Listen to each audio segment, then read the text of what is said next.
অফিসে নিজের কেবিনে বসে গেমস খেলছি। কি আর করব, কাজ নাই। সব কাজ শেষ করে একটু গেমস খেলছি। হঠাৎ কেউ আমার ফোন টেনে নিল। আমি ভাবলাম কোনো কলিগ দুষ্টামি করেছে, তাই সেদিকে আর না তাকিয়ে যেমন বসেছিলাম তেমন থেকে যে কিছু বলতে যাব, তখন একটা মেয়েলি কণ্ঠ ভেসে আসলো। এই যে মিস্টার, আপনাকে কি এখানে ফোন টেপার জন্য বেতন দেওয়া হয়? পেছনে ঘুরতে ঘুরতে বললাম, জি না, আসলে আমার কাজ শেষ, তাই আর কথা বলতে পারলাম না। আমি ওপরে কথাটা বলার সময় পেছনে ঘুরে সামনে তাকাতেই এমন একজনকে সামনে দেখব আমি কখনো ভাবতেই পারিনি। আমি কিছু না বলে তাকিয়ে আছি। এইদিকে ইরা ম্যাম তো আমাকে দেখে তার রাগ আরও বেশি হতে লাগলো। রাগে সে দাঁত কটমট করে বলে, এখানে আমি কোনো অজুহাত শুনতে আসিনি। আপনাকে অফিসের কাজ করার জন্য বেতন দিই। আর এটা আপনার বাবার অফিস না যে যখন যা ইচ্ছে করবে তাই করবেন। এইদিকে আমি কিছু বলছি না, শুধু হা করে তাকিয়ে আছি। আমার এমন তাকিয়ে থাকা দেখে ইরা একটু বিরক্তি নিয়ে বলল, এসব বেয়াদবদের কে চাকরি দেয় আল্লাহই জানে। এটা বলে টেবিলে ফোন রেখে ইরা বলতে লাগলো, আমার কেবিনে আসেন মিস্টার। এটা বলে ইরা ম্যাডাম চলে গেল। আমি এখনও পাথর হয়ে দাঁড়িয়ে আছি আর নিজেকে বোঝানোর চেষ্টা করছি যে এটা কি আমি সত্যিই তাকে দেখছি নাকি স্বপ্ন। হঠাৎ কারো ধাক্কাতে ধ্যান ভাঙলো। আমি সামনে তাকিয়ে দেখি আমার কলিগ রাকিব। কি রে নেজাদ, এটা কি হলো? আর তুই বা এইভাবে দাঁড়িয়ে আছিস কেন? না, মানে কিছু না। স্যার আজকে বলছিল তার মেয়ে আসবে, আর তুই এখানে ফোন টিপছিলি। এখন দেখ মজা। আরে ধুর বাল, আমার তো কাজ শেষ, তাই। কথা না বাড়িয়ে ম্যামের কেবিনে যা, দেখ কি বলে। রাকিবের কথা শুনে আমি ধবাস করে বসে ভাবতে লাগলাম, খুশি হব নাকি মন খারাপ করব। আচ্ছা, এটা ভাবতে ভাবতে আপনাদের পরিচয় দিয়ে নেই। আমি নেজাত, বাবা মায়ের দুই মাত্র সন্তান। আব্বুর একটা দোকান আছে, মা গৃহিণী। আর আমি 1 বছর আগে অনার্স শেষ করে চাকরি করছি, পাশাপাশি পড়াশোনাও চলে। আর আমার একটা বোন আছে, আমরা যমজ। আমার এক মিনিটের ছোট, নাম আরিয়া। আপুর বিয়ে হয়েছে 1.5 বছর। আর যিনি আমার ফোন কেড়ে নিল, ওনার নাম ইরা, আমার অনেক আপন পরিচিত। পুরো পরিচয় না হয় গল্পের সাথেই থাকেন, তাহলেই জানতে পারবেন। আমি আপনাদের সাথে কথা বলতে বলতে ম্যামের কেবিনের সামনে দাঁড়িয়ে বললাম, আসবো ম্যাম? হুম, আয়। কিছু না বলে ম্যামের সামনে যেতে ম্যাম হঠাৎ আমার মুখে একটা কাগজ ছুঁড়ে মারল। আমি ইরার এমন ব্যবহারে বেশ অবাক হলাম না, তবে কাগজটা হাতেও দিতে পারত। আমি কাগজটা হাতে নিয়ে দেখতেই দেখি রিজাইন লেটার। আমি এইবার তার দিকে অবাক নয়নে তাকিয়ে আছে। অনেকদিন পর দেখা হওয়ার পরেও একটা ফর্মালিটির জন্য কিছু করতে পারছি না। তা না হলে এক্ষুনি জড়িয়ে ধরতাম গিয়ে। এইসব ভাবছি, হঠাৎ ইরা বলে উঠল, আপনার মতো লোক আমার অফিসে প্রয়োজন নেই, এখন আসতে পারেন। ম্যাম, এটা কি বলছেন? সামান্য ফোন টিপার জন্য চাকরি থেকে বের করে দিচ্ছেন? আমি তো কাজ চুরি করে ফোন টিপিনি, আমি কাজ শেষ করার পর ফোন টিপছি। এতে কি বেশি অপরাধ? ইরা আমার দিকে রাগে দিছে তাকিয়ে কঠোর কণ্ঠে বলতে শুরু করলো, তোর মতো বেইমান আমার অফিসে থাকলে অফিস একেবারেই রসাতলে যাবে। আর আমি যেটা বলছি, এটা এখন তোর এই ক্যারেক্টারলেস মার্কার চেহারাটা নিয়ে আমার চোখের সামনে থেকে দূর হ। ইরার কথা শুনে আমি কষ্ট পেলাম। তার কথার আগামাথা আমি না এখন বুঝতে পারছি আর না আগে বুঝেছি। ইরা, তুমি এমন করছো কেন? তুমি তো আমাকে ভালোবাসতে, তাহলে আগেও আমাকে এমন কথা বলেছিলে, আর আজকেও এমন কথা বলছো, আবার চাকরি থেকেও বের করে দিচ্ছ। মিস্টার নেজাত, মুখ সামলে কথা বলুন। আমি এটা কোনো পার্ক না, এটা অফিস। ইরা, এটা এখন একটা রুম, আমিও তোমার কর্মচারী নয়। কেন কেন তুমি আমার সাথে এমন করছিলে? আমি তো তোমাকে কত ভালোবাসি, সেটা তুমি জানতে না? তোমার রাগ ভাঙাতে তোমার পেছনে ঘুরেছে, কিন্তু তুমি হঠাৎ হারিয়ে গেলে।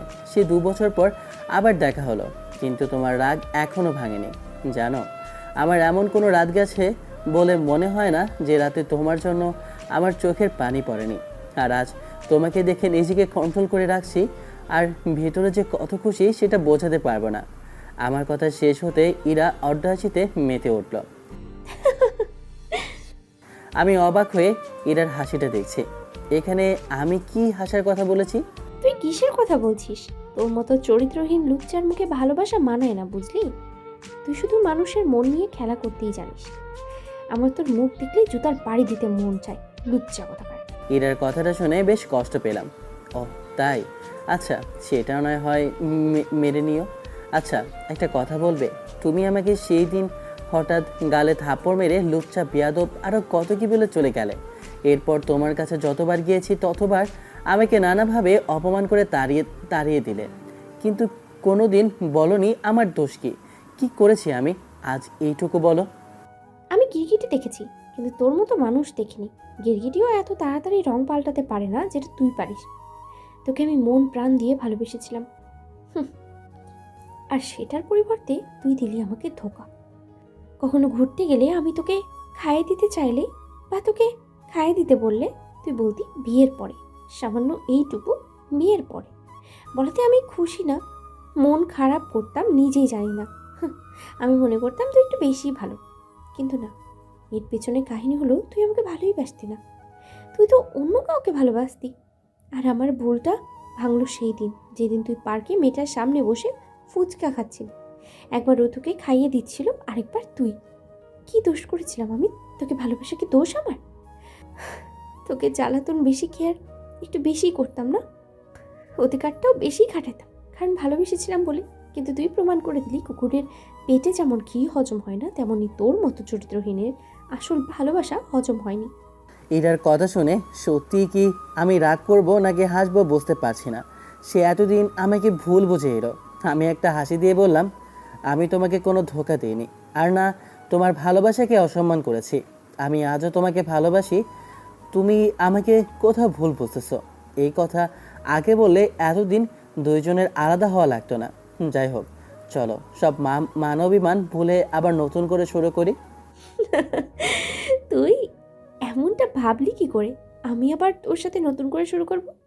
আর আমি কোনো ভুল বুঝছি না, আমার চোখে দেখা ভুল হতেই পারে না। তুমি ঠিক ধরেছ, বাট ভুল করেছ। আসলে আমি যাকে খাইয়ে দিয়েছিলাম সে হলো আমার। আর কিছু বলতে পারলাম না, তার আগে ইরা আমাকে থামিয়ে দিয়ে বলল, থাম, অনেক হয়েছে তোর নাটক। তোর এই সাজানো গল্প শুনতে মোটেও ইচ্ছে করছে না। এখন তুই আমার অফিস থেকে আসতে পারিস। ইরা আমার কথাটা শোনো একবার। তুই যাবি নাকি সিকিউরিটি ডাকবো? থাক, আমি চলে যাচ্ছি। তবে কষ্ট পেলাম, ঠিক আগের মতো তুমি আমাকে ফিরিয়ে দিলে, কিন্তু আমি হালছাড়া ছেলে না।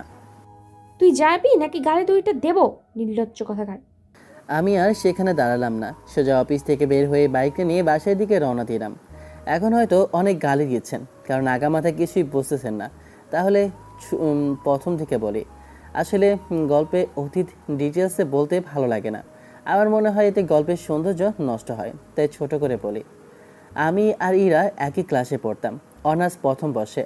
আমি পড়াশোনায় ভালো ছিলাম, বাট কলেজে তেমন কারোর সাথে মিশতাম না, বলতে গেলে একা থাকতাম। আর আমার বন্ধু রাফির সাথে। আর আমার এমনভাবে এমন ভাবসাব দেখে এরা আমাকে পছন্দ করে ফেলে।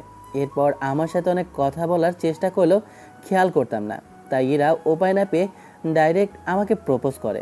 আমি প্রথমে না করলাম, এরপর থেকে এরা আমার পেছনে পড়ে থাকে। শুধু এইটা না, আমার ওপর জোর করে অধিকার খাটাতে যেটা ভালো লাগতো। এক পর্যায়ে আমিও তার প্রতি দুর্বল হয়ে তার সাথে রিলেশনে যাই।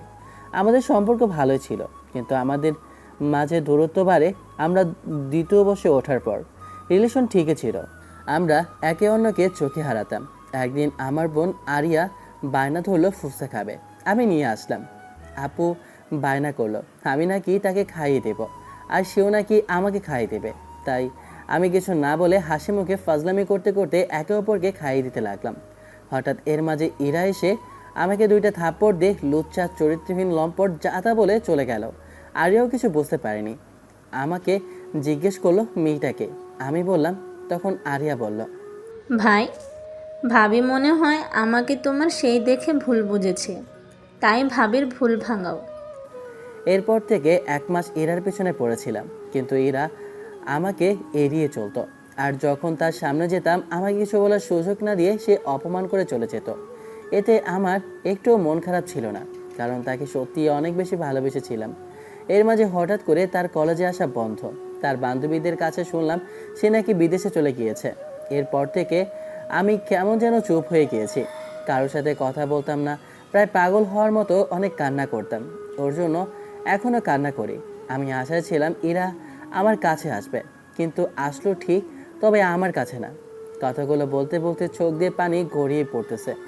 আমি বাসায় পৌঁছে নিচ থেকে হাত মুখ ধুয়ে বাসায় ঢুকলাম। তারপর রুমে এসে একটা ঘুম দিলাম। আম্মু আমাকে এইভাবে অসময়ে দেখে কিছু বলতে চেয়েও বলেনি।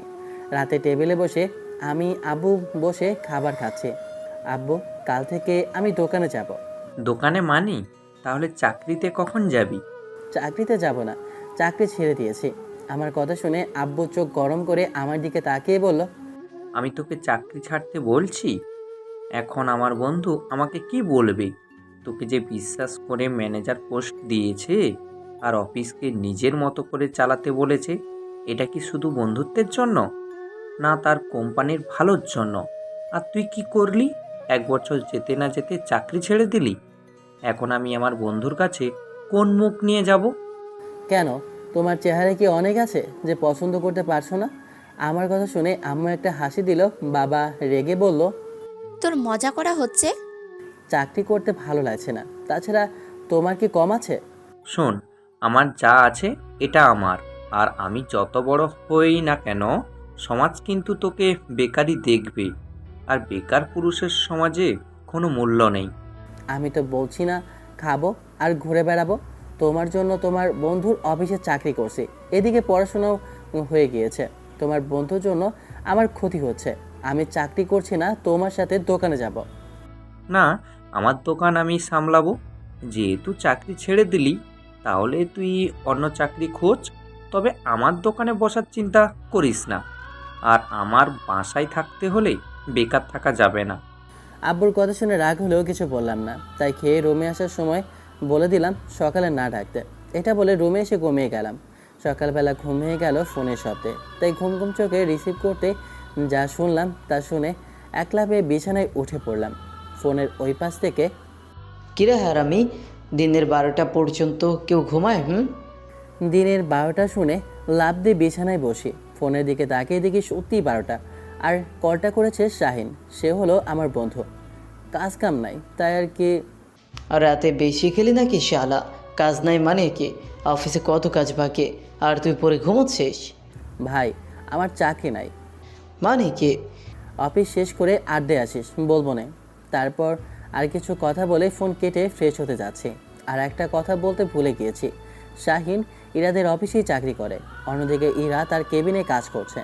আর আশরাফ চৌধুরী মানে ইরার বাবা অফিস দেখতে এসেছে কেমন চালাচ্ছে তার মেয়ে, এটা দেখতে। আশরাফ চৌধুরী অফিসে ঢুকে ম্যানেজারের রুম খালি দেখে অনেকটা অবাক হলো। তখন পাশে কেবিনে শাহিনকে ডাক দিল। শাহিন, এদিকে আসো তো। জি স্যার, বলেন। শাহিন, নেজাত কই? তাকে ডাকো তো। স্যার, ও তো আজ আসেনি। ও, তা কেন আসেনি? শরীর খারাপ নাকি? স্যার, তেমনটা তো বলতে পারবো না, তবে ও বলছে ওর নাকি চাকরি নেই। কি কি বলছো কি? সরি স্যার, আমি যেটা শুনছি ওটা বলছি। কথাটা শুনে আশরাফ চৌধুরী আমার ফোনে কল দিল, কিন্তু আমি ফোন ধরছি না। বারবার কল দিচ্ছে কিন্তু ধরছি না। এটা দেখে আশরাফ চৌধুরী অনেকটা রেগে তার মেয়ের কেবিনে ঢুকলো। ইরা তার বাবাকে রেগে কেবিনে ঢুকতে দেখে বলল, বাবা কি হয়েছে, এত রেগে আছো কেন? তেমন কিছু না। নেজাত চাকরি ছাড়ছে কেন? ও ছাড়েনি, আমি তাকে বের করে দিছি। ওর মতো ছেলের কি যোগ্যতা আছে আমার অফিসে চাকরি করার? ইরার কথা শুনে আশরাফ চৌধুরী অনেক রেগে গেল। ইচ্ছে করছে তোর গালে 2টা লাগিয়ে দিতে, কিন্তু অফিস তাই কিছু করতে পারছি না। তুই জানিস তুই কাকে বের করছিস? একটা বেইমান লুচ্চা বাটপারকে। দেখ, আর রাগ তুলবি না। তুই যাকে বের করছিস সে হলো এই অফিসের ম্যানেজার। আমার অফিসে যখন অনিয়ম চলছিল, ম্যানেজার যখন আমার লাখ লাখ টাকা মেরে আমার কোম্পানিকে শেষ করছিল, সেই মুহূর্তে এই ছেলে এসে সব কিছু আমার কন্ট্রোলে এনে আমার কোম্পানিকে এত উপরে তুললো, আর তুই তাকে বের করে দিলি। বাবা ওকে টাকা দিয়ে রেখেছো, তাহলে ওটা ওর দায়িত্ব ছিল।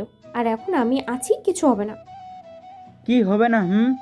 ওর জন্য ভিন্ন দেশি বিদেশি কোম্পানি আমাদের সাথে কাজ করে। ওর কথা কাজে মিল থাকে, ওর প্রেজেন্টেশন ভালো, ও যে প্ল্যানে পরিকল্পনা করে সব অন্যদের চেয়ে আলাদা। ওকে ছাড়া আমরা অচল, আমাদের ছাড়া সে চলবে। ওকে কত ভালো কোম্পানি থেকে চাকরির অফার দেয়, আর ও সেখানে না গিয়ে আমার এখানে আসে। বাবা ওর নামে এত কিছু বললো না। ওর প্ল্যান দিয়ে কি হবে যদি আমাদের শ্রমিকরাই কাজ না করতো? এখানে আমাদের শ্রমিকরাই বেটার। তুই যেটা বলছিস সেটা ঠিক, কিন্তু শ্রমিকদের যেভাবে বুঝিয়ে আর শ্রমিকরা যেভাবে তার কথা আন্তরিকভাবে মেনে নিয়ে কাজ করে, সেটা আর কোনো ম্যানেজার করতে পারবে না। আর আমি এত কথা শুনতে চাই না। কাল সকালে আসার আগে আমি যেন ওকে এই অফিসে দেখতে পাই। কিন্তু বাবা, আমি কিছু শুনতে চাই না, যেটা বললাম সেটা করো, না হলে আমি কিন্তু অন্য কিছু করব। এটা বলে ইরার বাবা চলে গেল আর ইরা রাগে গজগজ করে। শালা তোর জন্য বাবা আমাকে কথা শুনিয়ে গেল। তোকে এখানে আনবো, তবে আমি কি জিনিস এটাও বুঝাবো।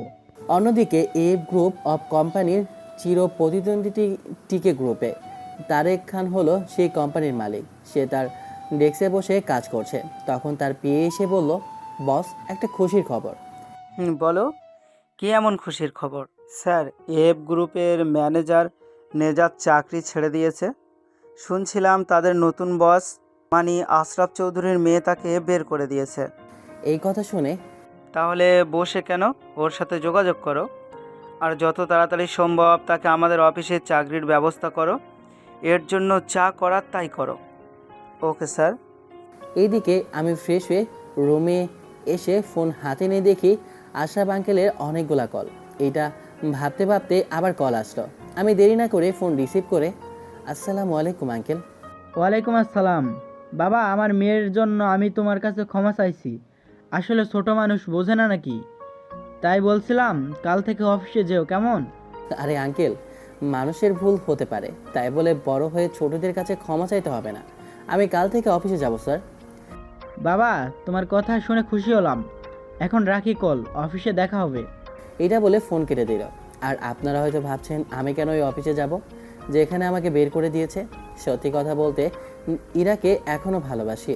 আর এখন অফিসে যাওয়ার পর যদি ওকে কোনো মতে ভুল ভাঙে মানিয়ে নিতে পারি তাহলে তো হলোই। এইসব ভাবছি, হঠাৎ অচেনা নাম্বার থেকে কল আসলো। ফোনটা হাতে নিয়ে রিসিভ করে, আসসালামু আলাইকুম। ওই পাশ থেকে, কাল অফিসে ঠিক মতো চলে আসিস। মানে কি আপনি? আর কার অফিসে দেখা করব? আমি তোর বস ইরা ম্যাডাম বলছি। কি বউ ইরা? বউ না কুত্তা, বস ইরা বলছি। কি বউ ইরা বলছেন, মানে কি? একটু মজা নিচ্ছি। তোর বা কাল অফিসে আসবি সময় মতো। এটা বলে ফোন কেটে দিলাম। এদিকে আমি তো হাসতে হাসি শেষ। অনেকদিন পর পাগলিটাকে জ্বালাতে পারলাম।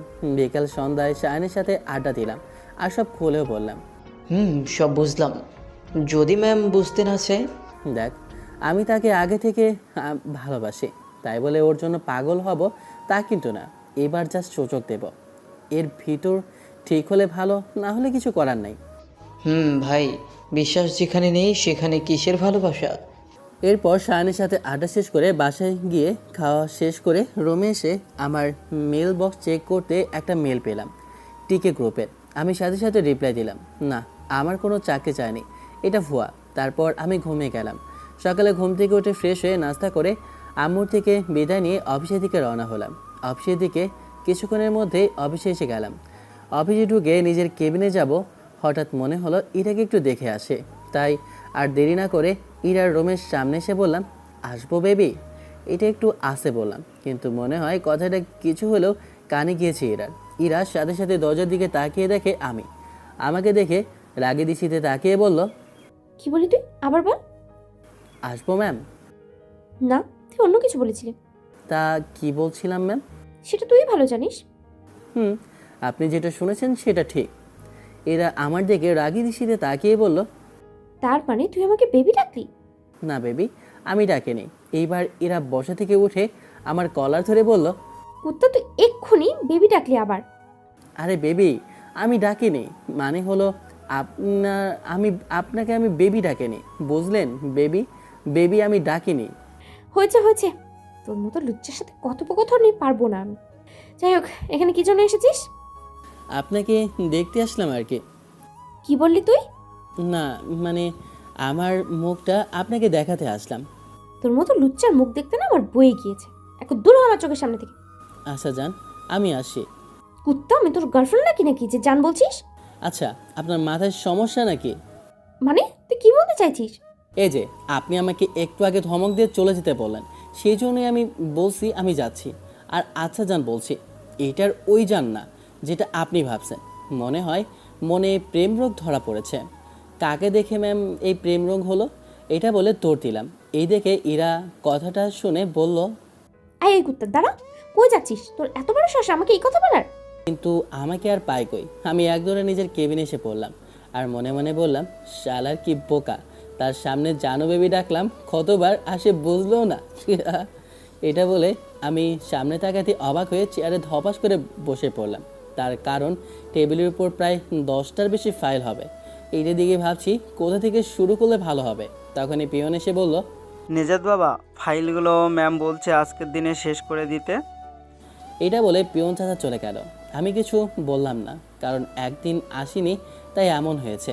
আর ইরা আমাকে চাপে রাখতে চায়, তাই এত ফাইল দিয়ে আজকের মধ্যে শেষ করতে বলেছে। অন্যদিকে ইরা মনে মনে বলছে, তুই আমাকে যত মানানোর চেষ্টা করিস না কেন, বেইমান আমি আর তোর মায়ায় পড়ছি না।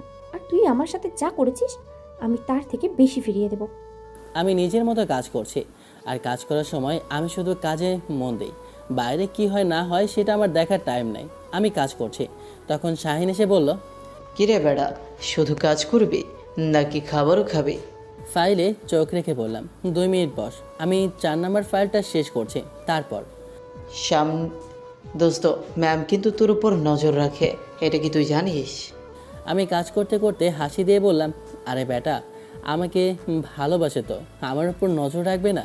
শুধু একটু ভুল তো বুঝেছে, এটা ঠিক করে নেব আমি। কথা বলতে বলতে কাজ শেষ করে কেবিন থেকে বের হয়ে চলে গেলাম খেতে। খাওয়া দাওয়া শেষ করে এসে নিজের কেবিনে বসে কাজ করছি। তখন পিয়ন এসে বলল, আমাকে নাকি ম্যাম ডাকছে। আমি একটা মুচকি হাসি দিলাম, কারণটা শুধু আমি জানি, তবে একটু পর আপনারাও জানবেন। ম্যামের কেবিনের সামনে এসে বললাম, ম্যাম আসবো? আসেন নেজাত সাহেব, আসেন। আপনি না আসলে কে আসবে বলেন? মুখে একটা হাসি নিয়ে কেবিনে ঢুকলাম আর ম্যামের দিকে তাকিয়ে একটা মুচকি হাসি দিলাম। কারণ হলো ম্যাম আমার চকলেট আর ফুলটা হাতে নিয়ে আছে। আসলে দুপুরে খাবার খেয়ে আসার সময় এগুলো এনে এটার কেবিনে রাখছিলাম। তা মিস্টার, এগুলো এখানে রেখে গিয়েছিলেন কেন? যে মানুষটা হাতে নিয়ে রাখছে তাকে দেওয়ার জন্য। কথাটা শেষ করতে এরা আমার গালে একটা কষে থাপ্পড় দিল। থাপ্পড়টা খেয়ে আমি গালে হাত দিয়ে অসহায় দৃষ্টিতে এরার দিকে তাকিয়ে আছে। আর এরা বলতে লাগলো, ছোট লোক বেয়াদব, আদব কায়দা কি কিছুই শিখিসনি নাকি? কার অনুমতি নিয়ে আমার কেবিনে ঢুকলি? আর এগুলোই বা কার অনুমতি নিয়ে দিলি? এটা কি পার্ক মনে হয় নাকি, নাকি রাস্তা মনে হয় যে তুই আমাকে এইসব দিচ্ছিস? এমন করছো কেন? আমি তো তেমন কিছু করিনি, জাস্ট ফুল আর চকলেট দিলাম, যেটা তোমার প্রিয়। এটা বলতে এরা আমাকে আবার বলতে লাগলো, এই সামান্য কর্মচারী হয়ে কোন সাহসে আমাকে তুমি করে বলিস? আর এই সব 2 টাকার চকলেট আর ফুল তোর কাছেই রাখ, ফকিন্নি ছোট লোক লুচ্চা কথাকার। এটা বলে আমার মুখের উপর ছুঁড়ে মারলো চকলেট আর ফুল। আমি ফ্লোরে তাকিয়ে আছি সেই চকলেট আর ফুলের দিকে। কথাগুলো যত কষ্ট দেয়নি তার থেকে এই 2টা জিনিস নিচে পড়ে থাকাতে বেশি কষ্ট পেলাম। আমার চোখ দিয়ে হালকা নোনা জল গড়াচ্ছে। তখন ইরা বলে উঠল, একবার আমার জীবন নষ্ট করতে পেরেছিস বলে এখন এসেছি আবার আমার জীবন নষ্ট করতে? আসলে তোকে কি আর বলবো, তোদের মতো ছেলেদের কি মান সম্মান চরিত্র বলতে কিছু আছে যে একটু কথাগুলো বিন্দু পরিমাণ গায়ে রাখবে? আমি জানি তুমি এইসব আমাকে রাগ আর অভিমানের কারণে বলছো। আমি জানি তুমি এখনও আমাকে ভালোবাসো। প্লিজ আমার কথাটা একটু বিশ্বাস করে কথাটা শোনো। আমার কথা শুনে ইরা অট্টহাসিতে মেতে উঠল। তুই কি মজার কথা বললি রে? আমি ভালোবাসবো তোকে? সেটা তুই ভাবলি কি করে? তোর মতো চরিত্রহীন লম্পট ছেলেকে একবার ভালোবেসে যে ভুলটা করেছিস সেটা কি আবার করবো নাকি? আর তুই কি আর বলবি? নতুন একটা নাটকে বলবি, তারপরে শুনি একটু। তুমি হয়তো বিশ্বাস করবে না, তোমাকে সে আগের মতো এখনও ভালোবাসে। তোমার প্রতি আমার ভালোবাসাটা এক চুল পরিমাণও কমেনি। সেই দিন পার্কে আমাকে আমার বোনের সাথে দেখে আমাকে ভুল বোঝার পর থেকে তোমার পেছনে কত ঘুরেছি, শুধু এটা বলতে যে ওইটা তোমার ভুল ধারণা, কিন্তু তুমি শোনোনি, তারপরেও কিছু মনে করিনি। আর এখনই একই কাজ করছো, কারণ ভালোবাসি তোমাকে। আমার কথা শেষ হতেই এরা আমার গালে ঠাস করে একটা থাপ্পড় দিয়ে বলল, আমি অনেক চাওড়া চরিত্রহীন লম্পট দেখেছি, কিন্তু তোর মতো না। তুই যে অভিনয় করে আমাকে অনুগল্পটা বললি না, বিশ্বাস কর এই অভিনয় করে সিনেমায় কাউকে দিলে না, তুই সিনেমায় চান্স পাবি। আর অনুগল্প লিখে বই বের করলে সেই বইয়ের জন্য সেরা লেখকের পুরস্কার পাবি। প্লিজ আমার কথা বিশ্বাস করো। আমি তোর অন্য গার্লফ্রেন্ডদের মতো গাধা না যে কিছু বুঝতে পারবো না। নিজের চোখে কি সুন্দর একে অপরকে খাইয়ে দিচ্ছিলি আর বলছিলি এটা তোর বোন। হুম এই এই কথাটা বলার আগে ইরা আরেকটা থাপ্পড় দিয়ে বলল। আমি আর কিছু না বলে বের হয়ে গেলাম আর নিজেকে স্বাভাবিক করে কেবিনে গিয়ে কাজ করতে লাগলাম। অন্যদিকে ইরা তার হাতের দিকে তাকিয়ে চোখের পানি ফেলছে। আমি আর কিছু শুনতে চাই না, বের হয়ে যা আমার রূপ থেকে। কেন নির্জাত, কেন আমার জীবনে তুমি আবার ফিরলে? আমি তোমাকে ভুলে গিয়েছিলাম, কেন আবার আসলে? একবার কি বেইমানি করে শান্তি হয়নি, নাকি আবার বেইমানি করতে চাও? এরা মনে মনে এইসব ভাবছে। অন্যদিকে শাহিন আমার মুখ দেখে বুঝে গেল খারাপ কিছু হয়েছে। শাহিন আমার কাছে আসতে গিয়েও আসতো না, কারণ এই সময় আমি একা থাকলে ভালো হবে। আমি সকল ফাইল বিকেলের মধ্যে শেষ করে ম্যামের কেবিনে নিয়ে গেলাম। এখন তুই যা, আমি ফাইলগুলো দেখে তোকে ডেকে পাঠাচ্ছি। আমি কিছু না বলে আমার কেবিনে এসে কিছু জরুরি টুকটাক কাজ করছি। কিছুক্ষণ পর পিয়ন এসে ডেকে গেল। ম্যাম নাকি ডাকছে? আসবো ম্যাম? আয়। আমি কেবিনে ঢুকতে নীলা হঠাৎ আমার মুখের ওপর 2টা ফাইল ছুঁড়ে মারল। এগুলো কি? কেন যে বাবা তোকে আবার অফিসে নিয়ে আসলো আমি বুঝতে পারছি না। আমি জানি তোর মতো লুচ্চা শুধু মেয়েবাজি করতেই পারে, তাছাড়া কোনো কাজ করতে পারিস না। ম্যাম? কি ম্যাম? এগুলো কোনো কাজ হলো? এগুলো যদি ক্লায়েন্টদের দেখায় তারা তো আমার সাথে কাজ করতেই চাইবে না। কিন্তু ম্যাম আমি তো। চুপ, যা গিয়ে ফাইলগুলো ঠিক করে আন, আর সময় মাত্র 30 মিনিট। ম্যাম এইটুকু সময়ের মাঝে কি করে সম্ভব? বেশি বললে 20 মিনিট দেবো। আমি আর কিছু না বলে ফাইল 2টা নিয়ে কেবিনে বসে দেখতে লাগলাম। আমি ফাইল 2টা দেখে অবাক, কারণ ফাইলে কোনো সমস্যা নেই, কিন্তু সমস্যা হলো ফাইল 2টা পুরো কেটে দিয়েছে। এটা দেখে বুঝতে পারছি। আর একটা মুচকি হাসি দিয়ে বললাম, কত অপমান করতে পারো আমিও দেখি। এটা বলে আর 2টা নতুন ফাইলে পেজ নিয়ে আমি আবার ফাইলটা হুবহু করতে লাগলাম। ফাইলগুলো যেহেতু আগের থেকে করা ছিল সেহেতু সমস্যা ছিল না। আমি ফাইল শেষ করতে টাইম দেখে আমি তাড়াতাড়ি ম্যামের কেবিনে চলে গেলাম। সাথে সাথে ইরা ঠাস করে একটা থাপ্পড় দিয়ে বলল, আসলে তোদের মতো ছেলেরা কোনো দিনও ঠিক হবে না। দুপুরে কত কি বললাম যে অন্য কারোর কেবিনে ঢুকতে অনুমতি নিতে হয়, আর তুই আবারও ঢুকে গেলি। মতলব শুধু লুচ্চামি করা। ম্যাম আমি বুঝতে পারিনি, আমার ভুল হয়েছে।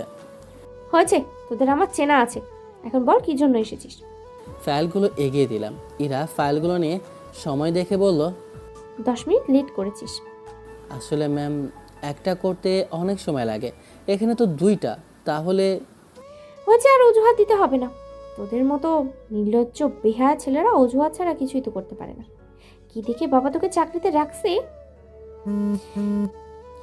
এখন লেট যখন করেছিস শাস্তি তো পেতে হবে। আজ তোর বেতন থেকে 10,000 টাকা কাটা হলো। ম্যাম মাত্র 10 মিনিট ভুলের জন্য। এখন আরেকবার কথা বলে না আরও কাটবো। আমি চুপ হয়ে গেলাম। এখন তোর এই পাপি মুখ নিয়ে আমার কেবিন থেকে বের হ। আমি কিছু না বলে একটা হাসি দিয়ে চলে আসলাম। এসে দেখি অফিস ছুটি আর শাহিন আমার জন্য দাঁড়িয়ে আছে। তারপর দুজন একসাথে নিচে গিয়ে 1 প্যাকেট সিগারেট নিয়ে রিক্সায় উঠে সিগারেট ধরিয়ে দুজন একসাথে খেতে লাগলাম। এইভাবে কেটে গেল 1 সপ্তাহ। এই 1 সপ্তাহে প্রতিদিন নীলার কেবিনে লাঞ্চের পর ফুল চকলেট রেখে আসি, আর প্রতিদিন সে একই নিয়মে অপমান করে। প্রতিদিন ফাইলের কাজ শেষ করি, আর প্রতিদিন ফাইলে ভুল না থাকার পরেও এক ফাইলে 2বার কাজ করি, আর ভুল না করে ভুলের জন্য অপমান মাথা পেতে নেই। শুধু একটা কারণ তাকে ভালোবাসি, আর সে তো আমাকে পার্সোনালভাবে অপমান করে, তাই কিছু মনে করি না। আজ একটা স্পেশাল ডে, যেটা আমার জন্য ও ইরার জন্য আরও বেশি। তাই অফিসে কেউ যাওয়ার আগে আমি আর শাহিন যাচ্ছি। ভাই, কেন নিজেকে অপমান করার সুযোগ করে দিচ্ছিস? এরা তোকে এখন ভালোবাসে না। শাহিনের কথা শুনে একটা হাসি দিলাম, কিন্তু কিছু বললাম না। বেশি বলিস না, যা করব সেটা ঠিক মতো হলেই হলো। আর যেটা অর্ডার দিতে বলেছিলাম দিয়েছিলি? সময় মতো চলে আসবে। একটু পর অফিসে এসে পিয়ন চাচাকে নিয়ে সব কিছু করে বসে আছি ইরার অপেক্ষায়। আর ইরা না আসা পর্যন্ত আমি কাউকে অফিসে যেতে দিইনি। ইরা অফিসে এসে একটু অবাক হয়েছে, কারণ অফিসের সামনে সবাইকে দেখে। কি হলো, তোমরা অফিসে না ঢুকে এইভাবে দাঁড়িয়ে আছো কেন? সবার সামনে গিয়ে বলল, ম্যাম নেজাত স্যার কাউকে ঢুকতে দিচ্ছে না, কারণ আগে আপনি ঢুকবেন তাই। ইরা এটা শুনে বেশ রাগ হলেও কিছু না বলে ভিতরে ঢুকতে লাগলো। ইরা অফিসে ঢুকতে অবাক হয়ে গিয়েছে। ইরা নিজেও জানতো না আজ তার জন্মদিন। দরজার শুরু থেকে একদম তার কেবিনের দরজা পর্যন্ত বেলুন দিয়ে সুন্দর করে সাজানো। তখন সবাই ইরাকে অভিনন্দন জানালো। ইরা একটু খুশি হয়ে ওর কেবিনের দিকে যেতে লাগলো। তার কেবিনের পাশে আমাকে দাঁড়িয়ে থাকতে দেখে একটু রেগে আমার দিকে তাকালো।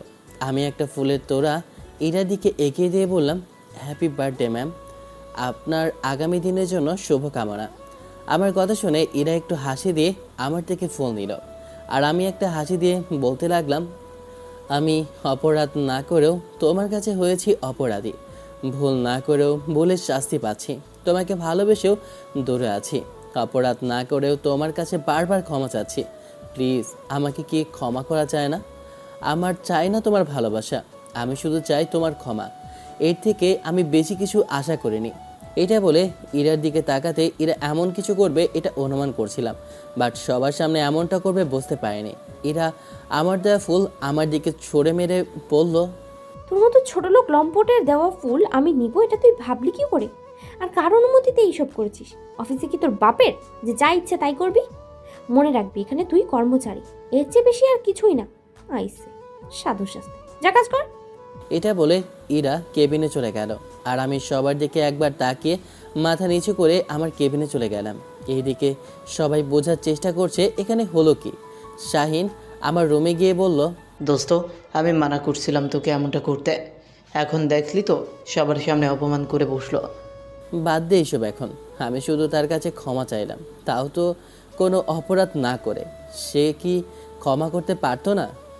ভাই মন খারাপ করিস না, যা হয়েছে হয়েছে, চাকরি করবি নাকি ছেড়ে দিবি? আমি আগে আঙ্কেলকে বোঝাই, তারপর। এটা বলে আমি কিছু একটা মনে করে বসা থেকে উঠে কেবিন থেকে বের হয়ে যেতে লাগলাম। এটা দেখে রাফি বেশ অবাক হলেও কিছু না বলে আমার যাওয়ার দিকে তাকিয়ে আছে। অন্যদিকে ইরা তার কেবিনে গিয়ে চেয়ারে বসতেই তার টেবিলের সামনে মাঝে একটা গিফট বক্স।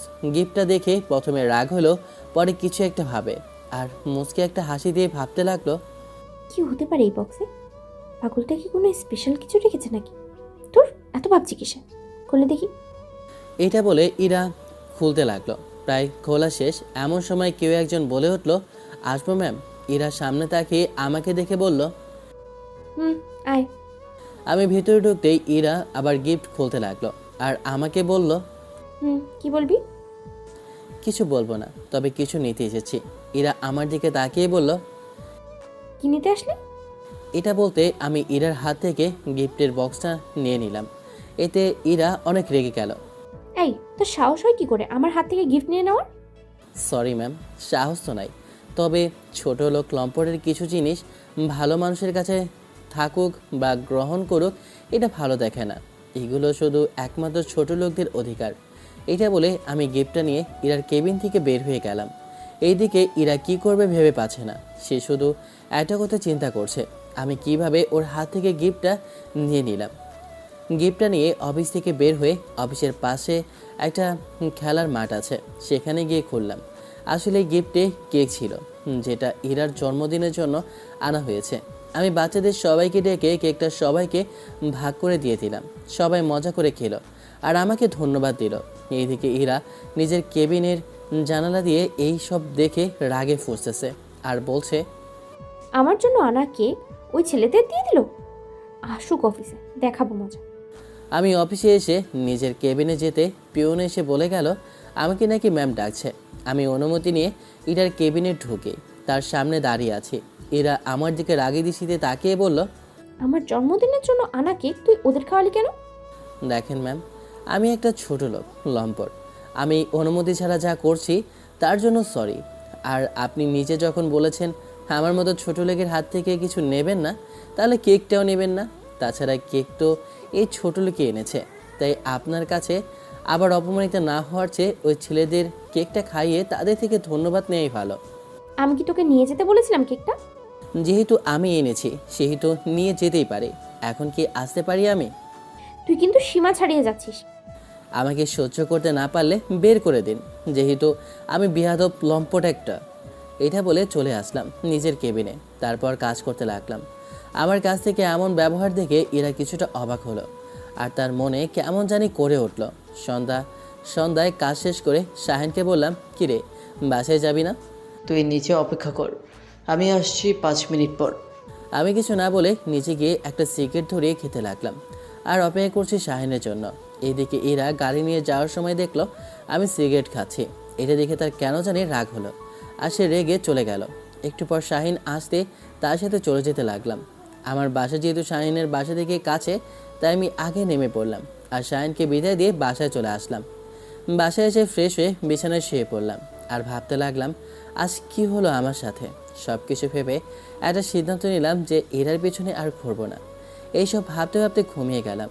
হঠাৎ কেউ একজন চোর টেনে ধরতেই ঘুম ভেঙে গেল।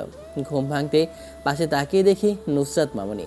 নুসরাত হলো আমার আপুর মেয়ে, এখনও ছোট, ভালো করে কথা বলতেই পারে না। আমি তাকে দেখে তাকে জড়িয়ে ধরে বুকে টেনে নিতেই মামা বলে চিৎকার দিয়ে উঠল। আমি তার গালে একটা পাপ্পি দিলাম, তারপর তার সাথে খেলা করতে লাগলাম। একটু পর, কী রে, তোর ঘুম ভাঙলো তাহলে? যাকে রেখে গেলি সে তো এমনিতেই ঘুমাতে দেবে না। আরে ও ঘুম থেকে মাত্র উঠছিল, কান্না করছিল, তাই তোর কাছে দিয়ে গেলাম যাতে কান্নার চিৎকার শুনে তুই উঠে যাস। কি মা, তুই মেয়ের কান্না না থামিয়ে উল্টো তার কান্না দিয়ে আমার ঘুম ভাঙাতে চাইলি? শুধু শুধু কষ্ট করে লাভ আছে? তুই উঠলে এমনিতেই সে কান্না বন্ধ করে দিত। এতে এক কাজে দুই কাজ। আসলি কখন? সন্ধ্যায় তুই তখন ঘুমিয়েছিলি। ও আচ্ছা, তোর মেয়েকে নিয়ে যা এখন, আমি ফ্রেশ হয়ে নিচে আসি। ওকে। আপু নুসরাতকে নিয়ে গেল আর আমি ফ্রেশ হতে চলে গেলাম। ফ্রেশ হয়ে রুমে এসে নিচে গিয়ে দেখি সবাই টেবিলে বসে আছে, তাই আমিও গিয়ে বসলাম আর সবার সাথে টুকটাক কথা বলে খেতে লাগলাম। ও, আপনাদের তো আপুর স্বামীর কথা কিছু বললামই না। আসলে দুলাভাই বিদেশে থাকে, তাই বলতে ভুলে গিয়েছি। খাওয়ার এক পর্যায়ে আমি বলে উঠলাম, আব্বু আমার চাকরি করতে ভালো লাগছে না, আমি চাকরি ছেড়ে দিতে চাই। কিছুদিন পর পর কি ঝামেলা করিস বল তো? চাকরি না করলে করবি কি? আমি কিন্তু দোকান ছাড়তে পারবো না। এই বয়সে দোকান না করে একটু রেস্ট নাও, আমি দোকান করব। না, আমার বসে থাকতে ভালো লাগে না। তাছাড়া আমার বন্ধুর অফিসে চাকরি করতে তোর সমস্যা কি? তুই তো ওখানে নিজের অফিসের মতো চাকরি করিস, তাই না? ওখানে চাকরি করব না, আমাকে দোকান করতে না দিলে আমি বসে বসে খাবো। তোমার কিন্তু কম নাই, আমার নাতিপুতিরাও খেয়ে যেতে পারবে। ভালো কথা, তুই যদি আমার কথা মানিস তো তোকে চাকরিও করতে হবে না, দোকানও করতে হবে না। আমি তোকে টাকা দিব, সেটা দিয়ে তুই যেটা ইচ্ছে সেটা করতে পারবি। আমি আম্মুর কথা শুনে কিছু না ভেবে বলে দিলাম, আমি রাজি। কি কথা বলো? বিয়ে করতে হবে তোকে। এইটা শুনে বিয়ে কর একটা, বয়স তো কম হয় না। দুজনের কথা শুনে বুকের মাঝে কেমন করে যেন মোচড় দিয়ে উঠল। কথা মুখ দিয়ে বের হচ্ছে না। পরক্ষণেই ভাবলাম, এমন শূন্যতা যার জন্য হচ্ছে সে তো আমাকে চায় না, আমাকে অবিশ্বাস করে। আর যেখানে বিশ্বাস নাই সেখানে আর কিছু না। আমি এইসব ভাবছি, তখন আব্বু বলল, কি ভাবছিস? তোর আম্মুর কথার জবাব দে। আমি কিছু না বলে খাওয়া শেষ করে হাত ধুয়ে উঠতেই, কি রে, এমন চুপ হয়ে গেলি কেন? এখন আমার বিয়ের কথা নাচতে নাচতে তোমাদের বলতে হবে নাকি? তোমাদের ছেলে তোমরা যা করো, এটা বলে চলে আসলাম রুমে। রুমে এসে নানা কথা চিন্তা করতে লাগলাম। আর আম্মু আব্বু তো সেই খুশি। সকালবেলায় ঘুম থেকে উঠে ফ্রেশ হয়ে নাস্তা করে অফিসের দিকে রওনা হলাম। অফিসে এসে নিজের রুমে কাজ করছি, আর এদিকে ইরা ভাবছে, আজ আবার কি হলো নিজেদের? একবারও কেবিনে আসলো না। অন্যদিন তো কেবিনের কারণে অকারণে এসে বিরক্ত করে ফেলে। এইদিকে দুপুর পর্যন্ত কাজ করে যেই 3টা ফাইল শেষ করলাম, সেগুলো একসাথে করে পিয়নকে ডেকে বললাম, চাচা এগুলো ম্যামকে দেবেন আর বলবেন যেগুলো ভুল হয়েছে সেগুলো চেক করে পাঠিয়ে দিতে। তারপর পিয়ন চলে গেল ফাইল নিয়ে ম্যামের কাছে। ইরা ফাইলগুলো দেখে বলল, এগুলো তো নিজেদের ফাইল। ম্যাম, নেজাদ নিজে বলল আপনার কাছে নিয়ে যেতে, আর চেক করে যেগুলো ভুল হবে সেগুলো আমাকে দিবেন, আমি আবার নিয়ে যাব। আচ্ছা তুমি যাও আর ওকে ডেকে দাও। পিয়ন আবার আমার কাছে এসে বলল, তোমাকে ম্যাম ডাকছে। এখন খাওয়ার সময়, আমি খেতে গেলাম, খেয়ে এসে দেখা করব।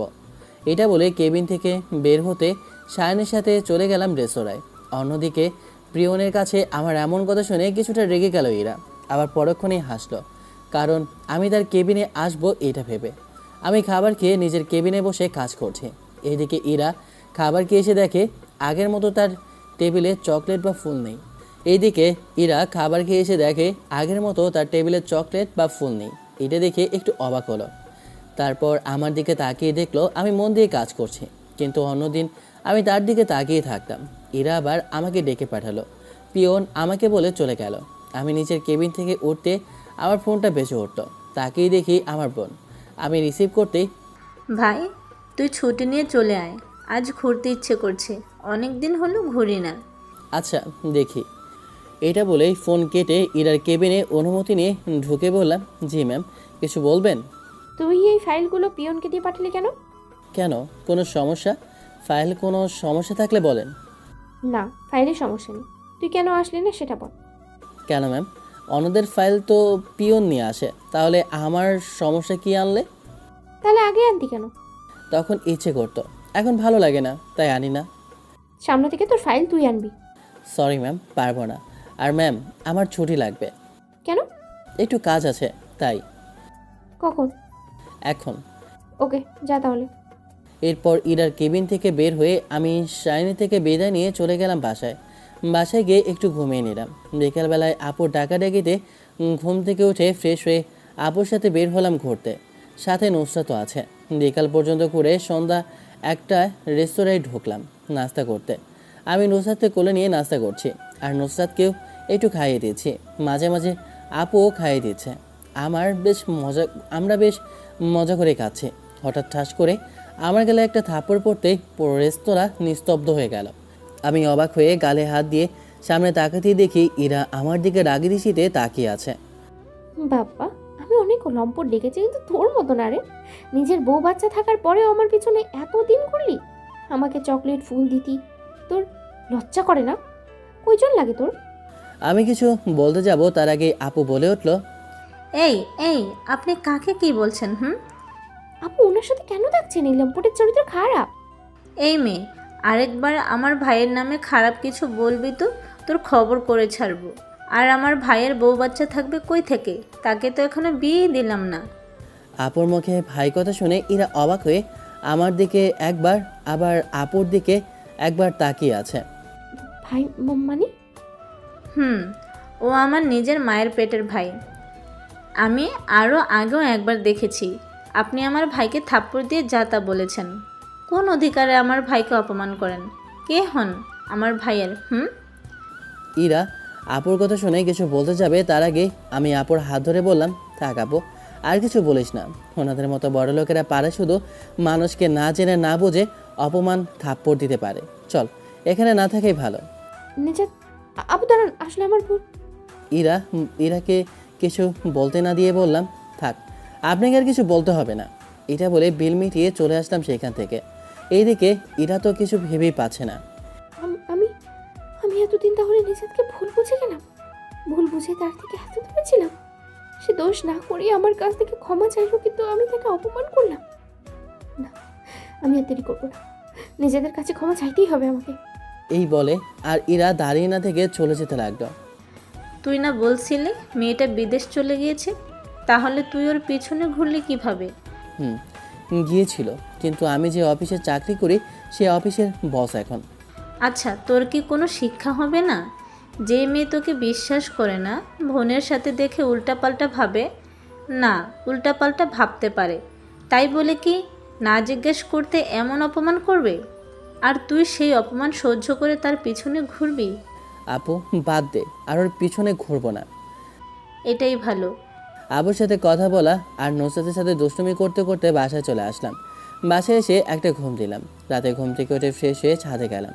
তারপর একটা সিগারেট জ্বালিয়ে টানতে লাগলাম, আর ফোন নিয়ে আঙ্কেল মানে ইরার আব্বুকে কল দিলাম। হ্যাঁ বাবা বলো, কোনো সমস্যা হয়েছে নাকি? না আঙ্কেল, তেমন কোনো সমস্যা হয়নি, তবে আপনাকে একটা কথা বলতে চাইছি। আরে এতে অনুমতির কি আছে, বলে ফেলো, কি বলবে? আসলে আঙ্কেল, আমি চাকরি আর করতে চাইছি না। কি বলছো কি? ইরা কি কিছু বলছে নাকি? দেখো, ইরা যদি কিছু বলে তার জন্য আমি দুঃখিত, তারপরেও চাকরি ছেড়ো না। না আঙ্কেল, এরা আপু কিছু বলেনি। আমার চাকরি করতে ইচ্ছে করছে না, তাই আমি চাকরি ছাড়তে চাইছি। আচ্ছা ঠিক আছে, তবে আমি 1 সপ্তাহ পর দেশে আসব, তখন রিজাইন দিও। কিন্তু কেন কিন্তু? না, যেটা বললাম সেটাই। আমি আর কিছু না বলে ফোনটা কেটে দিলাম। আর ইচ্ছে করছে না ইরার সামনে যেতে, তাই রিজাইন নিতে চাইছিলাম, কিন্তু আর হলো কই। এইদিকে আঙ্কেল আব্বুকে কল দিল। কি খবর বন্ধু? কি মনে করে কল দিলি? আর বলিস না, বিপদ তোর ছেলে আনে। মানি ওই হারামজাদা করলো কি আবার? আরে না, তেমন কিছু না। একটু আগে কল করে বলল চাকরি ছাড়তে চাই, কোনো কারণও বলেনি। তোর ছেলের কি হয়েছে বলতো? কোনো ভালো জায়গায় চাকরির অফার পাইলো নাকি? দেখ, এমন হলে ওকে আমি তার থেকে বেশি দিব। আমার এখন বয়স হলেও মেয়েটাও বাচ্চা টাইপের, কিছু তেমন বোঝে না। এই মুহূর্তে তোর ছেলে চলে গেলে অনেক সমস্যায় পড়বো। আরে ধুর, তেমন কোনো বিষয় না। আসলে ও যখন চাকরি ছাড়ার কথা বলছিল, আমরা দুইটা অপশন দিয়েছিলাম। এক, চাকরি ছাড়লে ওকে বিয়ে করতে রাজি হতে হবে, আর রাজি না হলে চাকরি করতে হবে। তবে অবাক করা বিষয়, আমার ছেলে বিয়ে করতে রাজি হয়ে গেল। এখন দোস্ত, আমার ছেলের ইচ্ছের বিরুদ্ধে তো কিছু করতে পারছি না।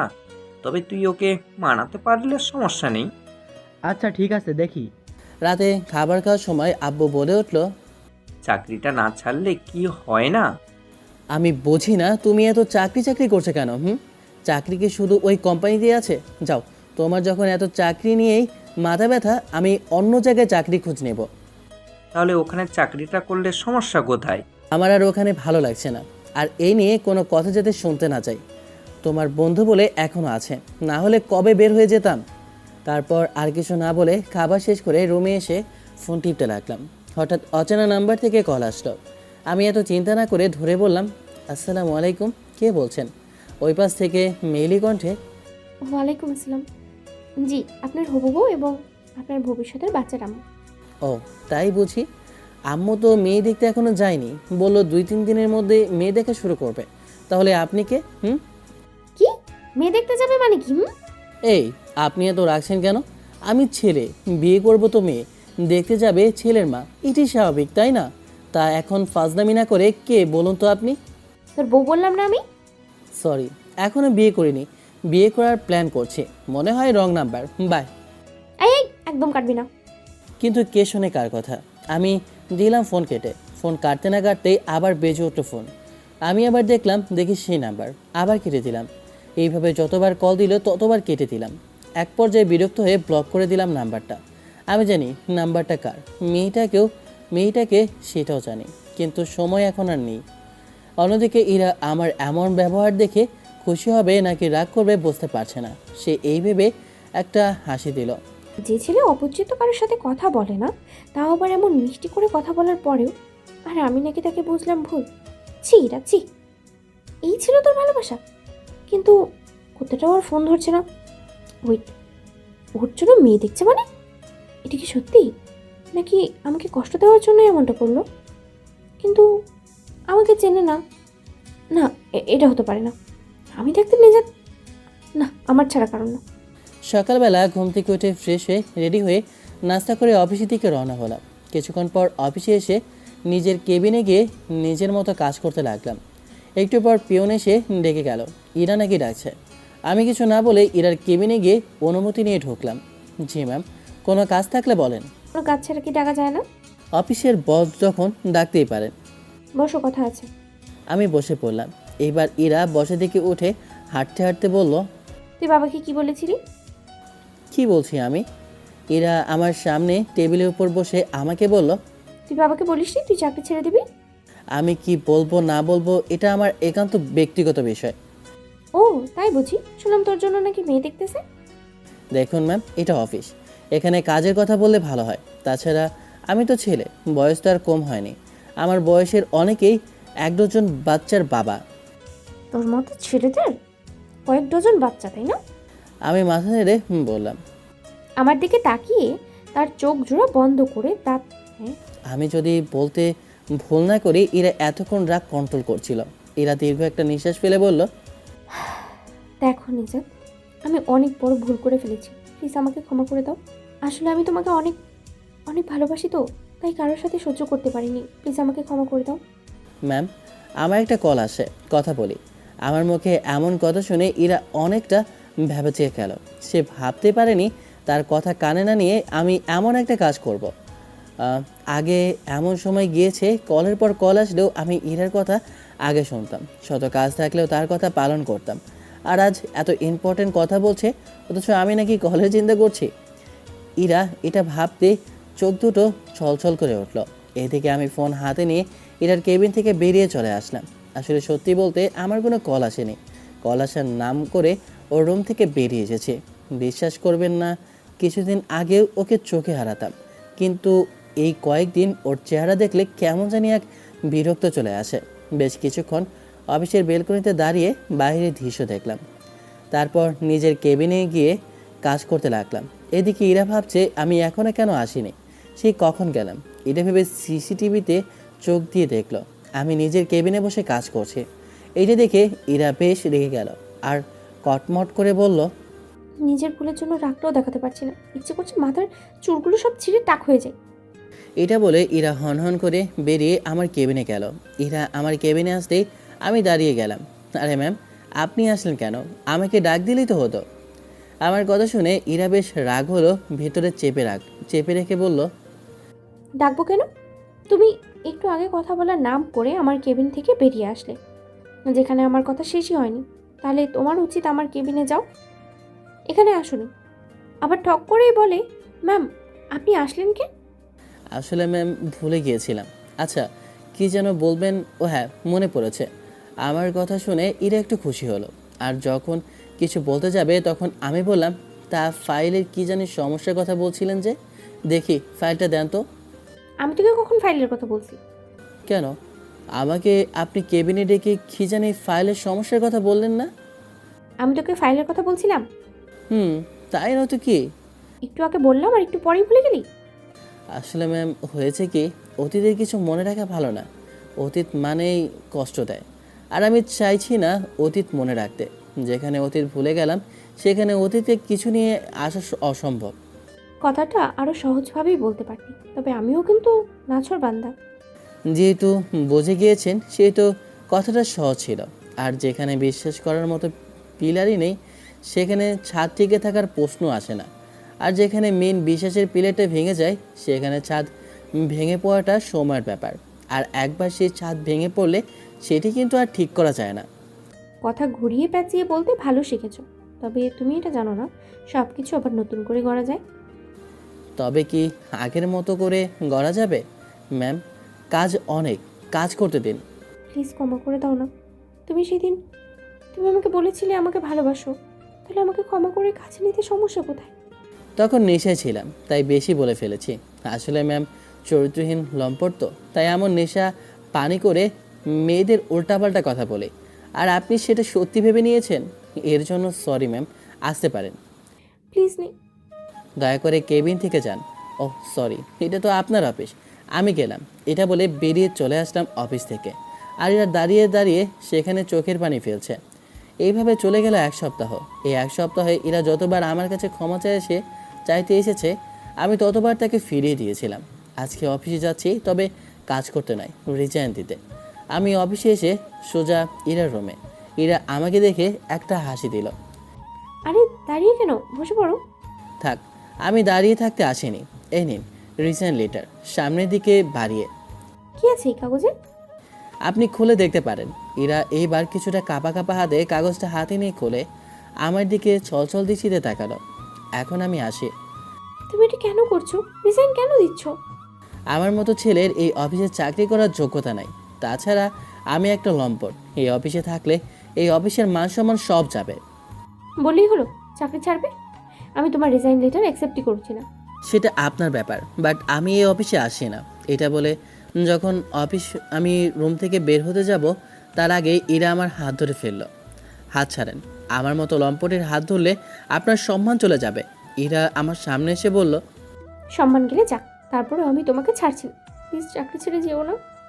আপনার আব্বু এক সপ্তাহ পর চাকরি ছাড়তে বলেছে, আর আজ সপ্তাহ শেষ। আমি গেলাম। আচ্ছা তোমার যা ইচ্ছে তাই করো, তারপর আমাকে ক্ষমা করো প্লিজ। আমি তোমাকে ছাড়া থাকতে পারবো না, প্লিজ আমাকে আপন করে নাও। এতদিন আমাকে ছাড়া যেভাবে ছিলেন আমার মনে হয় সেভাবেই থাকতে পারবেন। তাছাড়া আমার মতো চরিত্রহীন লম্পট ছেলে আপনার মতো সাধু চরিত্রবান মেয়ের সাথে মানায় না। আবার আমার ক্যারেক্টার ঠিক নেই, না জানি কখন কাকে রেখে কাকে নিয়ে চলি। বাকি কথা বলতে যাব তার আগে হঠাৎ ইরা আমার ঠোঁটে কিস করে বসে। আমি ছাড়ানোর চেষ্টা করলেও ইরা আমাকে ছাড়ছে না। একটু পর আমাকে ছেড়ে বলল, তুই শুধু আমার, শুধুই আমার জন্য, কারোর হওয়ার কথা মাথাও আনবি না। জেগে স্বপ্ন দেখা বন্ধ করেন। এটা বলে রুম থেকে বের হতে যাব, এমন সময় দাঁড়িয়ে পড়লাম, কারণ আমার সামনে আঙ্কেল দাঁড়িয়ে। আসসালামু আলাইকুম আঙ্কেল। ওয়ালাইকুম আসসালাম, কেমন আছো? আলহামদুলিল্লাহ বলে আর কিছু বলতে যাব, তার আগে ইরা বলে উঠল, বাবা ও তো চাকরি ছেড়ে দিচ্ছে। কি বাবা, এটা কি সত্যি? জি আঙ্কেল, অনেকে তো চাকরি করলাম, এখন একটু প্যারা ছাড়া জীবন চালাতে চাই। আচ্ছা, কি কারণে চাকরি ছাড়ছো এটা বলো। এমনি আঙ্কেল। না বাবা, ও মিথ্যা বলছে। তাহলে সত্যিটা কি? জানি না কেন, তবে সে মিথ্যে বলছে। নেজাত, কি কারণ বলো। স্যার এমনি বলছি তো, আর আমি আসে রিজাইন লেটার দিয়ে দিয়েছি। এটা বলে বের হয়ে গেলাম। তুই কান্না করছিস কেন?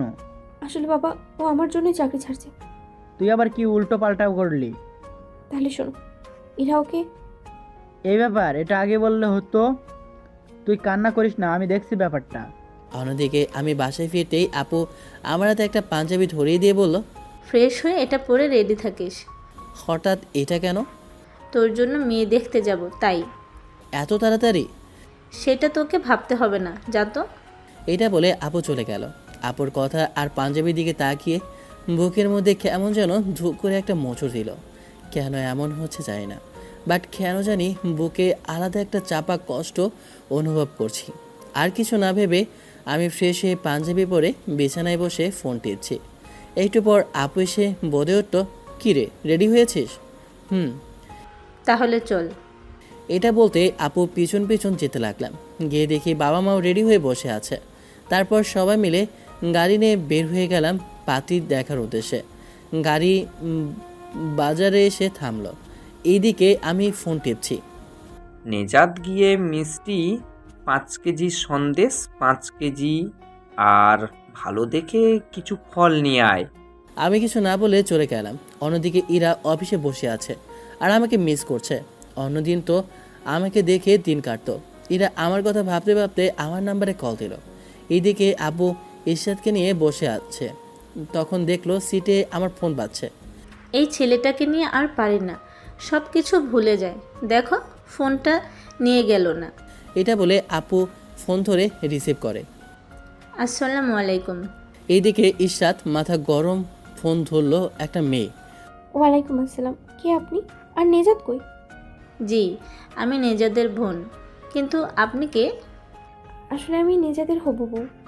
ওই পাশ থেকে মেয়ের কথা শুনে আপু তো বেশ অবাক হলো। কি বলেন, নেজাত এখনো জানে না আমরা তার বিয়ের জন্য কাকে দেখতে চাইছি? তাহলে বললো কি? এইদিকে আপুর মুখে এই কথা শুনে ইরার মাথা ঘুরে উঠল। কি মানে বুঝলাম না আবু, মেয়ে দেখতে যাচ্ছেন মানে? আরে আজকে সবাই মিলে আমার ভাইয়ের জন্য মেয়ে দেখতে যাচ্ছি। সব যদি ঠিকঠাক হয় তাহলে বিয়ে কনফার্ম। আপুর এই কথা শুনে ইরা পুরো অস্থির হয়ে গিয়েছে। চোখ দিয়ে পানি গড়িয়ে পড়ছে। ইরার কান্না আপু স্পষ্ট বুঝতে পারছে। এই মেয়ে, মনে হচ্ছে তুমি কান্না করছো, কিন্তু কেন? আপু প্লিজ মেয়ে দেখতে যাবেন না, আমি আপনার ভাইকে অনেক বেশি ভালোবাসি। প্লিজ আপু, ওকে ছাড়া বাঁচতে পারবো না।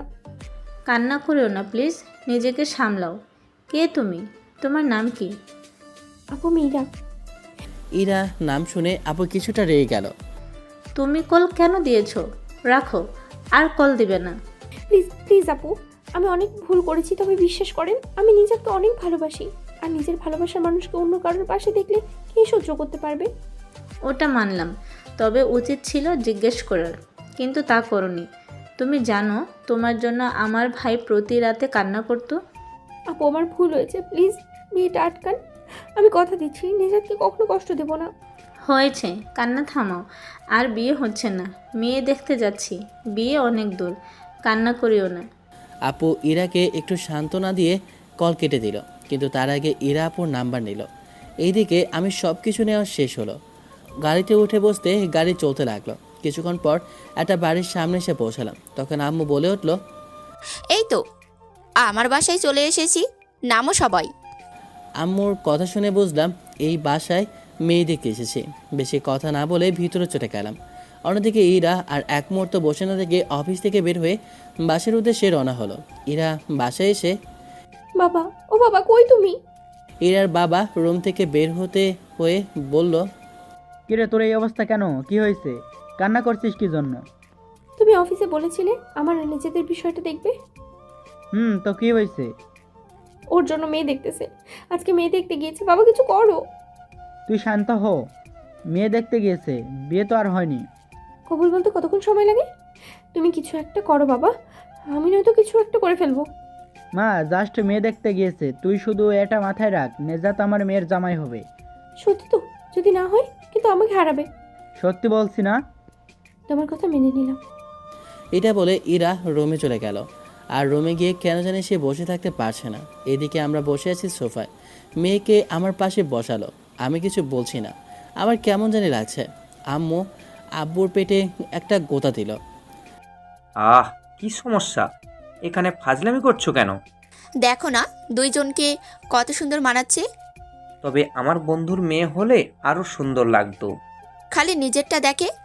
আপুকে উদ্দেশ্য করে বলল, এই নেজাদের সাথে কেমন মানাচ্ছে? মোটামুটি। এইদিকে আমার কেন জানি অস্থির লাগছে, কিছু বলতেও পারছি না, করতেও পারছি না। এর মধ্যে ইরা দিচ্ছে বারবার কল, তাই কেটে দিচ্ছি। এক পর্যায়ে নাম্বার দিলাম ব্লক করে। যে ভালোবাসায় বিশ্বাস নাই সেটা কেমন ভালোবাসা? আগে ছুঁড়ে ফেলে এখন আসে ঢং মারাতে। অন্যদিকে আমি কল না ধরাতে ইরা রেগে মেগে নিজের চুল নিজেই ছিঁড়তে মন চাইছে। কুত্তা বিলাই হনুমান, তোকে একবার বাগে পাই, বুঝামো কি জিনিস। এদিকে আব্বুর ফোনটা বেজে উঠল। তোমরা কথা বলো, আমি একটু আসি। এই বলে আব্বু বাইরে চলে গেল। একটু পর হাসি দিয়ে আব্বু আমার পাশে এসে বসলো। আমার বান্ধবীর তো ছেলে পছন্দ। হতে পারে, কিন্তু তোমার ছেলের কি মেয়ে পছন্দ? নিশ্চয়ই হবে আমার পছন্দ, মানি আমার ছেলের। থাক, আর বেশি ভাব নিয়ে হবে না। তখন মেয়ের বাবা বলে উঠল, তা ভাইজান, আমাদের মেয়ে কি আপনাদের পছন্দ হয়েছে? এইদিকে লোকটার কথা শুনে কেন জানি বুকে মোচড় দিয়ে উঠল। আর চিন্তা হতে লাগলো আব্বু কি বলে। আঙ্কেলের কথা শুনে যে আম্মু কিছু বলতে যাবে তার আগে আব্বু বলে উঠল, দেখেন, আমাদের পছন্দ দিয়ে কি হবে যদি মেয়ে ছেলে নিজেদের পছন্দ না করে? তাই বলছি, তাদের একা কথা বলতে দিন, পরে তাদের সিদ্ধান্তের উপর ভর করে আমরা সামনে এগোবো। ঠিক বলেছেন মিম, নেজাত বাবাকে নিয়ে ছাদ থেকে ঘুরে আয়। আন্টির মুখে মিম নাম শুনলাম, তার মানে বুঝলাম মেয়ের নাম মিম। মেয়েটা উঠে আমাকে ইশারায় আসতে বললে আমি মেয়েটার পিছন পিছন যেতে লাগলাম। এইদিকে এরা আমাকে ফোনে না পেয়ে আপুকে মেসেজ দেয়। আসসালামু আলাইকুম, ওখানের খবর কেমন? ওয়ালাইকুম আসসালাম। বলতে পারছি না, এখন ভাই আর মেয়েটা একা কথা বলতে গিয়েছে ওদের সিদ্ধান্তের উপর। আপু প্লিজ প্লিজ কিছু একটা করো, ও তো আমার ফোন ধরছে না, ব্লক মেরে রেখেছে। আমার হাতে কিছু নেই, সব নেজাদের হাতে। এইদিকে আমি ছাদে এসে দাঁড়াতেই কি করেন? এই তো দাঁড়িয়ে আছি। আমার উত্তর শুনে মেয়েটা আমার দিকে কেমন জানি করে তাকালো। আই মিন কাজ কি করেন? কিছু না। কেন, আপনার আম্মু বলেনি যে আমি কাজ কাম করি না? না। তা আপনি কি করেন? এই তো একটা কোম্পানিতে জব করছি। ভালো। মেয়েটার এমন কথা শুনে একটা মুচকি হাসি দিলাম। তা আমাকে আপনার কেমন লাগছে? ভালোই লাগছে। কথাটা শুনে আমার হাসিটা চলে গেল। শালার ভাবলাম কি হলো কি, তার মানে আপনার বিয়েতে আপত্তি নেই? এটা কখন বললাম? আপনাকে ভালো লাগছে মানে এই না যে বিয়েতে রাজি আছি। আসলে বুঝতেই পারছেন। থাক, আর বলতে হবে না, এখন তাহলে নিচে যাই। এটা বলে আমি নিচে চলে গেলাম। মেয়েটা আমার এমন কাজ দেখে একটু অবাক হলো, তারপর আবার চলে গেল। নিচে আসতে আম্মু ইশারা দিয়ে জিজ্ঞেস করতে আমি অপেক্ষায় থাকতে বললাম। একটু পর মিম নিচে আসলো। মিমকে দেখে আম্মু একটা মুচকি হাসি দিল। এটা দেখে তার মানে ছেলেটা হ্যাঁ বলেছে? কি রে, তোরা কি কথা বললি? বিয়েতে রাজি তো? না। মিমের কথা শুনে হঠাৎ আব্বু আলহামদুলিল্লাহ বলে উঠল। আব্বুর এমন কথা শুনে আমি একটু হেসে দিলাম। তবে মিমের কথার সাথে মিমের ভেতরে যে পাথর চাপা ছিল ওটা সরে গিয়েছে মনে হয়।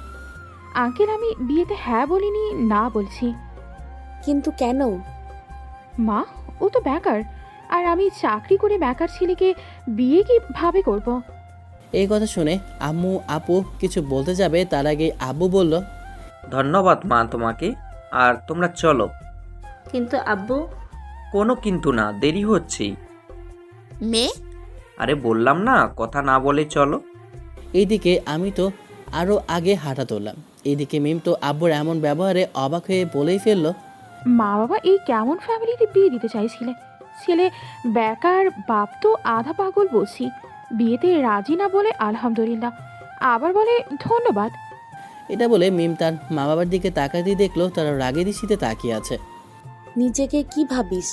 সামান্য কোম্পানিতে 20,000 টাকাতে জব করিস, মানে একেবারে অনেক বড় হয়ে গেছিস নাকি? আমি কি এমন বলছি নাকি? কি বলিসনি? তুই কোথায় জানলি ছেলেটা বেকার? ছেলেটা বলল।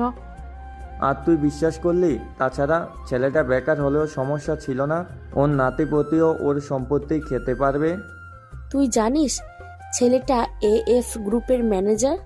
ছেলেটা হয়তো তোকে বুঝার জন্য এমনটা বলছে, আর তুমি নিজে চাকরি করো বলে নিজেকে অনেক বড় মনে করে ফেলেছো। আর সেজন্য ছেলের বাবা হাসছে। কি? আমি কি করলাম? এখন বসে বসে আফসোস করো। ওদের বললে তো আর আসবে না। আজও এমন একটা পাওয়া যায়, 20,000 টাকার চাকরি করে অনেক বড় হয়ে গিয়েছে। এটা বলে মিমের মা চলে গেল। অন্যদিকে বেশ খুশি মনে নিজে কানে হেডফোন দিয়ে গান লাগিয়ে গল্প শুনছি। একটু পর বাড়িতে চলে আসলাম। আব্বু আম্মুকে নিয়ে আগে চলে গেল। আমি তো খুশি মনে হেঁটে হেঁটে যাচ্ছি, আপুও যাচ্ছে। বাসার দরজা দিয়ে ঢুকে সামনে থাকা মানুষগুলোকে দেখে আমার সকল খুশি এক মুহূর্তেই চলে গেল। এখন যেন আমার মাথায় কিছুই ঢুকছে না। আমরা তো বাইরে ছিলাম, তাহলে এরা এখানে কি করে এইসব ভাবছি। হঠাৎ এরা এসে আমাকে জড়িয়ে ধরে।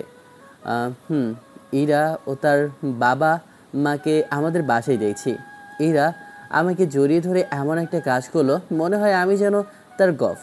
ইরা আমাকে জড়িয়ে ধরে আমার বুকে কিলবুসি মারতে লাগলো আর ফুপিয়ে কেঁদে বলল, কুত্তা বিলাই হনুমান, আমাকে ছাড়া তুই অন্য কাকে বিয়ে করতে গিয়েছিলি? তোকে তো আজ মেরেই ফেলবো। আমি ইরার হাত দুইটা ধরলাম। দেখুন সবাই দেখছে, ছাড়ুন আমাকে। এই আমাকে ধরলি কেন? ছাড় আমাকে, দেখলে কিচ্ছু হবে না। এইটা বলে আমার চুল ধরে টানতে লাগলো। কি মুসিবতে পড়লাম। ছাড়ুন বলছি, ব্যথা পাচ্ছি তো। ইরা আমার চুল ছেড়ে বলল, আজকের মতো ছাড়লাম। এই বলে ইরা আমার হাত ধরে সোফায় নিয়ে বসিয়ে সে আমার হাতে হাত গুঁজে দিয়ে বসে থাকলো। শালার এমনভাবে ধরেছে যেন আমি কোথাও হারিয়ে যাব। এইদিকে সামনে আঙ্কেলের দিকে তাকিয়ে দেখি আঙ্কেল মন দিয়ে ফোন টিপছে। কি মেয়ে রে বাবা, বাবার সামনে এমন করে ধরে রাখছে, একটু লজ্জাও নাই। অন্যদিকে আন্টি তো অনেক আগে কোথায় যেন গিয়েছে। আমি চুপচাপ বসে আছি। তখন দেখলাম আন্টি আর আম্মু আসে। বাহ বাহ, এত সুন্দর বৌমা রেখে আমি আরও গেলাম একটা ডাইনিকে দেখতে। তখন কোথা থেকে আব্বু এসে বলল, আগে তো বিশ্বাস হলো না আমার কথা, এখন কেন এত প্রশংসা করছো? তখন আঙ্কেল বলে উঠল, তা সবাই যে আমার মেয়েকে পছন্দ করে ফেলছো, তাহলে কথা সামনে আগানো যায়? হুম। তারপর সবাই মিলে একসাথে সোফায় বসলো। আপুকে দেখলাম নাস্তা নিয়ে আসে। নাস্তা এনে আপু টেবিলে রেখে বসে পড়ল। এইদিকে আমি যতবার ইরার হাত ছাড়াতে চাইছি তত বেশি চেপে ধরছে। প্লিজ ছাড়ুন, আমি রুমে যাব। রুমে কেন? ওয়াশরুমে যাব তাই। আচ্ছা আচ্ছা চলো তাহলে। চলো মানে? আপনি বসেন। তা হবে না বেবি, তুমি পালিয়ে যাও। 2 তলা থেকে লাফ দিয়ে পালিয়ে যাব আমি? তোমার বিশ্বাস নেই। হাত তো ছাড়ুন। এইটা বলে একটু জোর করে হাত ছেড়ে উঠে পড়লাম। কি রে, কোথায় যাস? রুমে ফ্রেশ হতে। তারপর আমি যেতে লাগলাম। এরা আমার পেছন পেছন খুশি মনে আসে। আমি একটু তাড়াতাড়ি হেঁটে রুমে গিয়ে দিলাম দরজা বন্ধ করে। আয় রানী, এবার জড়িয়ে ধরতে আয়। শালি পুরো ম্যাগনেটের মতো আটকে ছিল। উফ, অসহ্য। এদিকে ইরা এসে রুমের দরজায় কড়া নাড়তে নাড়তে বলল, নিজের দরজা খোলো। দরজা খোলা হবে না আপু, আপনি এখন আসতে পারেন। আপু? ওই কুত্তা আমি তোর বউ হব কিছুদিন পরে। আমি বিয়ে করলে তো হবেন, আর আপনি আমার আপুই লাগেন। আপুকে কি বিয়ে করা যায়? কুত্তা, ভাবছিলাম আগে প্রেম করব, কিন্তু তোর কাজের জন্য এটাও হলো না। তুই দাঁড়া, আজকে তোর বিয়ে করবো আমি। স্বপ্ন দেখা শেষ হলে ঘুম থেকে জাগেন, জানতো এখান থেকে ফোটেন। এটা বলে আমি বিছানায় বসে গেমস খেলতে লাগলাম। এইদিকে বিয়ের ব্যাপারে আব্বু আম্মু আন্টি আঙ্কেল কথা বলছে। সেই মুহূর্তে ইরা রেগে আসলো। নীলা মামনি, তোমার কি হলো? রেগে আছো কেন? আঙ্কেল, আপনার ছেলে আমাকে রুমে ঢুকতে দিচ্ছে না, আর আমাকে আপু বলছে, আর বলছে নাকি বিয়ে করবে না। আরে রাখছো কেন? ওহো দুষ্টুমি করছে। যাই করুক আমি বুঝি না, আমি আজকে ওকে বিয়ে করব। ইরার কথা শুনে সবাই চোখ বড় বড় করে ইরার দিকে তাকিয়ে আছে। এইদিকে আপু মনে মনে বলছে, ভাই, তোমার জীবন তেজপাতা করে ছাড়বে এই মেয়ে। এটা মেয়ে নাকি অন্য কিছু? ইরা, তুই এইসব কি বলছিস? মাথা ঠিক আছে? বাবা, আমি ঠিকই বলছি। আর আঙ্কেল আন্টি, আপনাদের কি কোনো সমস্যা হবে? আরে না, কোনো সমস্যা হবে না। তাহলে হয়ে গেল। বন্ধু, কাজী ডাক, আজকে বিয়ে হবে। আরিয়া, তোর ভাবিকে সাজিয়ে আন। এইটা বলতে আপু ইরাকে নিয়ে চলে গেল। আর আব্বু আঙ্কেল কথা বলতে লাগলো। আম্মু এসে আমার রুমের দরজায় কড়া নাড়ছে। এইদিকে আমি তো গেম খেলাতেই মগ্ন। হঠাৎ মনে হলো দরজা ধাক্কাচ্ছে কেউ, তাই খেলা বন্ধ করে বললাম, মনে হয় ডাইনিটা চলে গিয়েছে। কে বাইরে? আমি দরজা খোল বাবা। আমি কিছু না ভেবে দরজা খুলে বললাম, আম্মু, ডাইনি কি চলে গিয়েছে? আইসে আমার বিয়ে করতে। আমি বিয়ে করলে তো করবে, রাক্ষসী কোথাকার। এই চুপ কর তুই। এইসব কি বলছিস? কে ডাইনি? ওই যে ইরা মেয়েটা আর কি। আচ্ছা তুমি বলো, মেয়েটা কেমন, রাক্ষসী না? একটা থাপ্পড় দিব। আমার বৌমার নামে উল্টো পাল্টা বলবি তো। আমি তো আম্মুর কথা শুনে টাসি খেলাম। বৌমা মানে? বিয়ে তো করলাম না। একটু পর বিয়ে হবে, নিচে আয় রেডি হয়ে। কি বিয়ে? কার সাথে? ইরার সাথে। আম্মু, তুমি ভাবলে কি করে আমি ওকে বিয়ে করব? ওর মতো মেয়েকে বিয়ে আমি করতে পারবো না। চুপচাপ নিচে আয় আমার সাথে। আম্মু, আমি বলছি না ওকে বিয়ে করব না। এবার আম্মু বলল, করবি না? তোর বাপ করবে। তাহলে আব্বুকে করাও। কথাটা বলতে আম্মু কান টেনে ধরে আমাকে নিয়ে হাঁটতে লাগলো। বেশি পাকনা হয়েছিস, তোর রেডি হওয়া লাগবে না, বিয়ে তো তোকে করতে হবে। এই বলতে বলতে আম্মু আমাকে নিয়ে এসে বসালো আব্বুর সাথে। সারছে, এতক্ষণ যাও সাহস ছিল তা এখন পিছন দিয়ে চলে গিয়েছে। কিরে, কি শুনলাম? বৌমার সাথে 2 বছর প্রেম করে এখন বলছিস বিয়ে করবি না? সাহস তো কম না তোর। আমি তো কিছু বলতেই পারছি না। কি হলো, কথা বলছিস না কেন? থাক, আর ভয় দেখাতে হবে না। এটা বলতে বলতেই দেখি পেটুক বন্ধু হাজির, সাথে কাজীও হাজির হয়ে গেল। আঙ্কেল, কাজে নিয়ে আসলাম। শালার হাসি মাখা কথা শুনে ইচ্ছে করছে মুখের মধ্যে গোবর মেরে দিই। একটু পর ইরাকে আনলো আপু আর এনে আমার পাশে বসালো। সব নিয়মকানুন শেষ করে বিয়েটা শেষ পর্যন্ত ডাইনিকে করেই ফেললাম। সবাই সবাই এক বুক হাসি দিয়ে আমাকে কোরবানি দিয়ে আলহামদুলিল্লাহ বলল। আমি তো বসেই আছি। সব কিছু শেষ হওয়ার পর আপু ইরাকে নিয়ে গেল আর আমি চলে গেলাম ছাদে, সাথে শাহিনও আছে। দেখাকে কি হয়েছে না হয়েছে এটা ভুলে যা, নতুন করে শুরু কর। যত কিছু হোক, এরা ম্যাম কিন্তু তোকে আসলে ভালোবাসে। কিন্তু এখন আমার ওকে দেখলে গা জ্বলে। সমস্যা নেই, পানি ঢেলে দিবি, আগুন নিভে যাবে। কথাটা বলতে শাহিনীর দিকে তাকালাম। এইভাবে কিছুক্ষণ আড্ডা দেওয়ার পর শাহিন আমাকে রুমের সামনে নিয়ে এসে এক ধাক্কা দিয়ে রুমে ঢুকিয়ে দরজা বন্ধ করে দিল। ইরা আমার উপস্থিতি টের পেয়ে একটু নড়েচড়ে বসলো, কিন্তু আমি সেই দিকে না গিয়ে সোফায় বসে পড়লাম। এইদিকে ইরা ভাবছে, কি হলো, ও তো রুমে এসেছে, তাহলে এখন আমার সামনে আসছে না কেন, কথা বলছে না কেন? এইটা বলে ইরা ঘোমটা তুলে সামনে তাকাতেই দেখে আমি সোফায় বসে ফোন টিপছি। ইরা এইবার রাগে দিশে আমার দিকে তাকিয়ে বিছানা থেকে উঠে কোমরে হাত দিয়ে বলল, তোমার সমস্যা কি? এতক্ষণ ধরে বসে আছি আর তুমি ওখানেই বসে আছো, কি হয়েছে?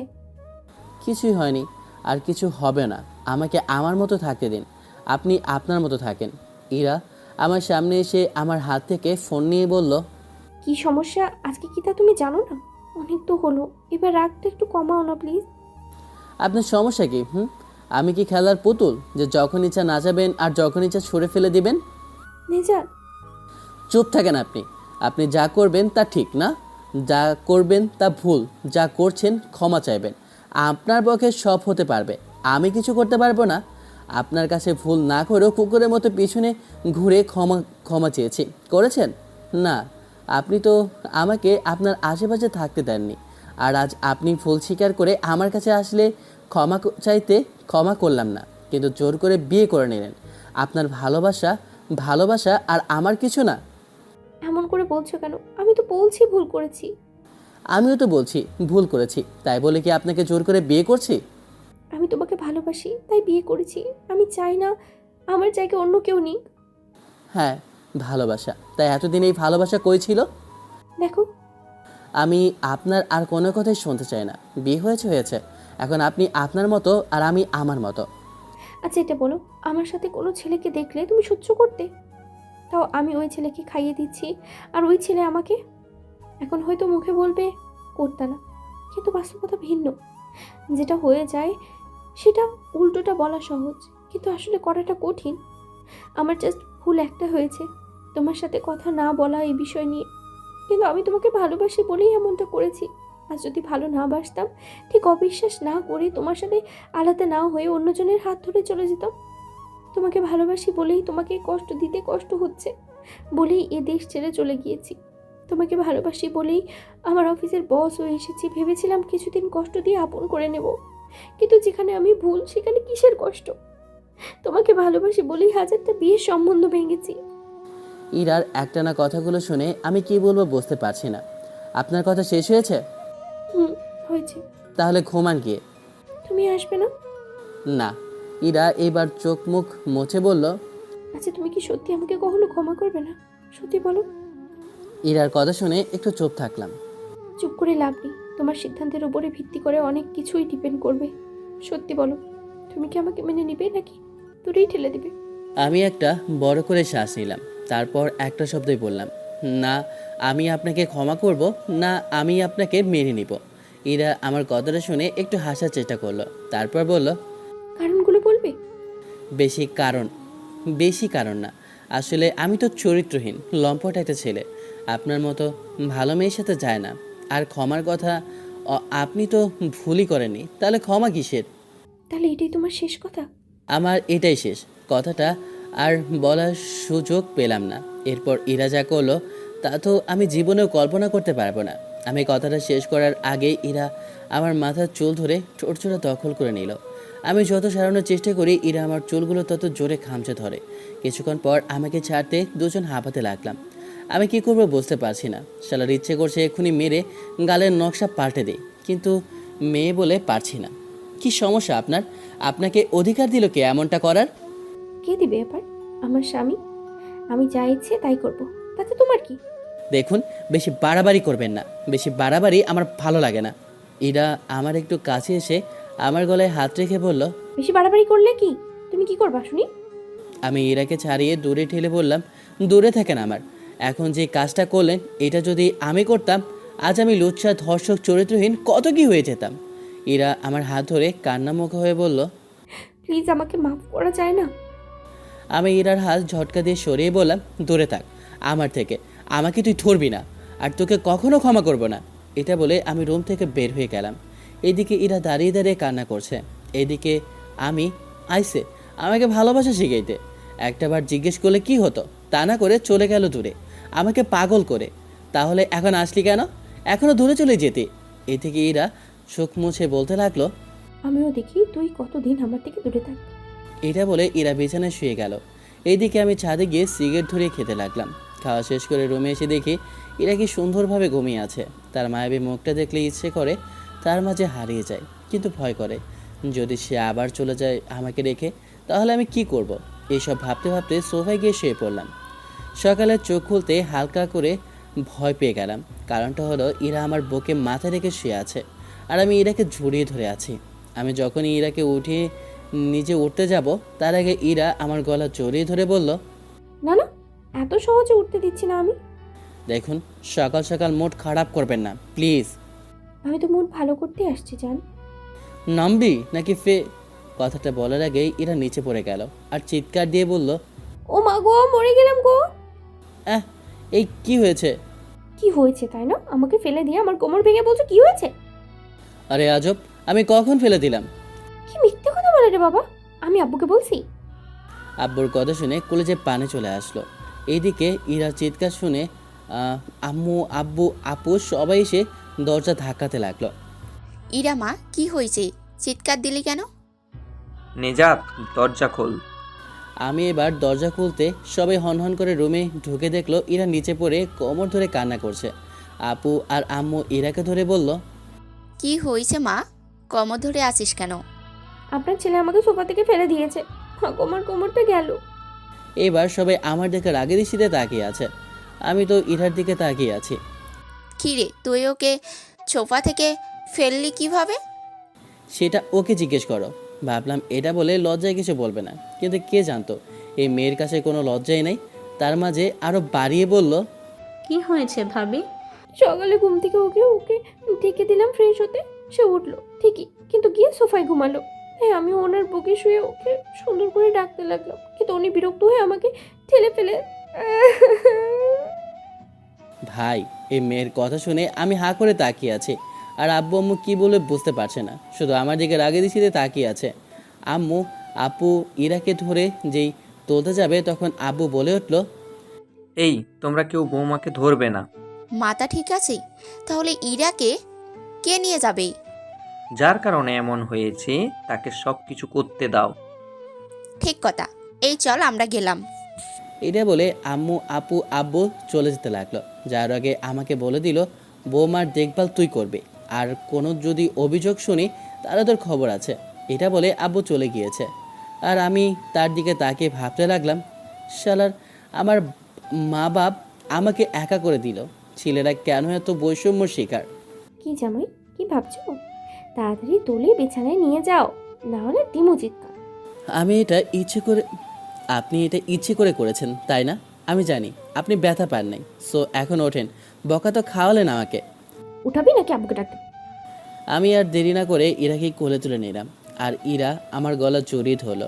ইরাকে নিয়ে বিছানায় রাখলাম। আমার গলা ছাড়েন, বিছানায় রাখছি। এত তাড়াতাড়ি? তো নিচ থেকে ঘুরিয়ে আনবো নাকি?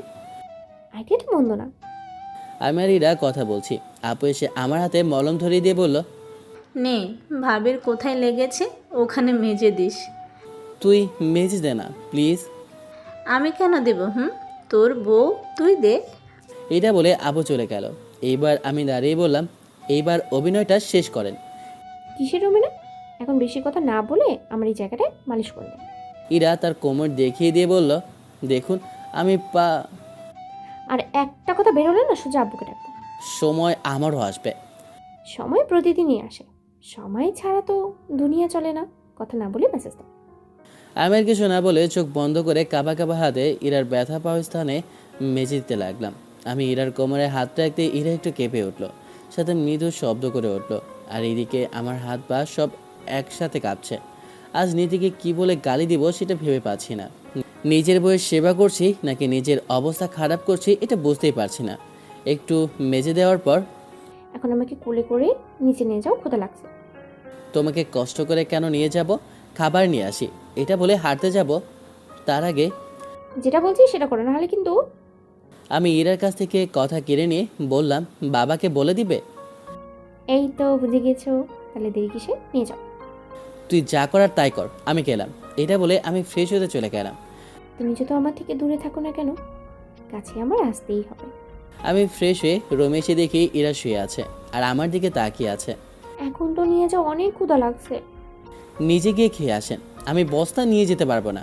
কথাটা বলতে দেরি ইরা বিছানা থেকে উঠে আমার কলা ধরে টান দিয়ে বিছানায় আমাকে ফিরে দিল, আর ইরা আমার উপর উঠে আমার কলা চেপে বলল, আমি মোটা তাই না? তো কি তুই মোটা রাক্ষসী ডাইনি সব? আচ্ছা, আমি রাক্ষসী ডাইনি, তাহলে রাক্ষসীর কাজটা করতে হয়। আমি ইরার কথা একটু ভয় পেয়ে কিছু বলতে যাব, তার আগে ইরা আমার ঠোঁট জোড়া দখল করে ঠোঁটে আলতো করে কামড় দিতে লাগলো। আমি নিজেকে ছাড়াতে কেউ পারছি না। একটু পর আমাকে ছাড়তে হাঁপাতে লাগলাম। এইসব কেমন লোচ্চামি, আরেকটু হলে তো আমি যেতাম। আমি এখনো দেখলি কি, সবে তো শুরু। এটা বলে ইরা আমার উপর ঝাঁপিয়ে পড়লো। ভাই পুরুষ মানুষ আর কতক্ষণ, তবে বেশি না জানলেও চলবে। নিজাত, বিশ্বাস করো, আমি তখনকার জন্য সরি, প্লিজ আমাকে ক্ষমা করে মেনে নাও না। ক্ষমা তো করতেই হবে, কারণ তুমি আমার ইজ্জত লুটে নিয়েছ। ইরা একটু লজ্জা পেয়ে আমার বুকে মুখ লুকালো। আপনারাও না বুঝে সত্যি যাচাই না করে কোনো সিদ্ধান্ত নেবেন না। বাবু, কিচ্ছু করবো না। এটা গল্প, কিন্তু আপনাদেরটা আসল জীবন। সবাই ওদের জন্য দোয়া করবেন। আর চেয়েছিলাম গল্প বড় করব, তবে সমস্যার জন্য শেষ করে দিলাম, তাই কারো ভালো নাও লাগতে পারে। তাই গালাগালি উল্টো পাল্টা কমেন্ট করবেন না, আর ভালো লাগলে কমেন্ট করে যাবেন। এখন বাসায় ঘুমান, আমিও ঘুমাবো। আল্লাহ হাফেজ, টাটা, বাই বাই, কোথাও হাফেজ।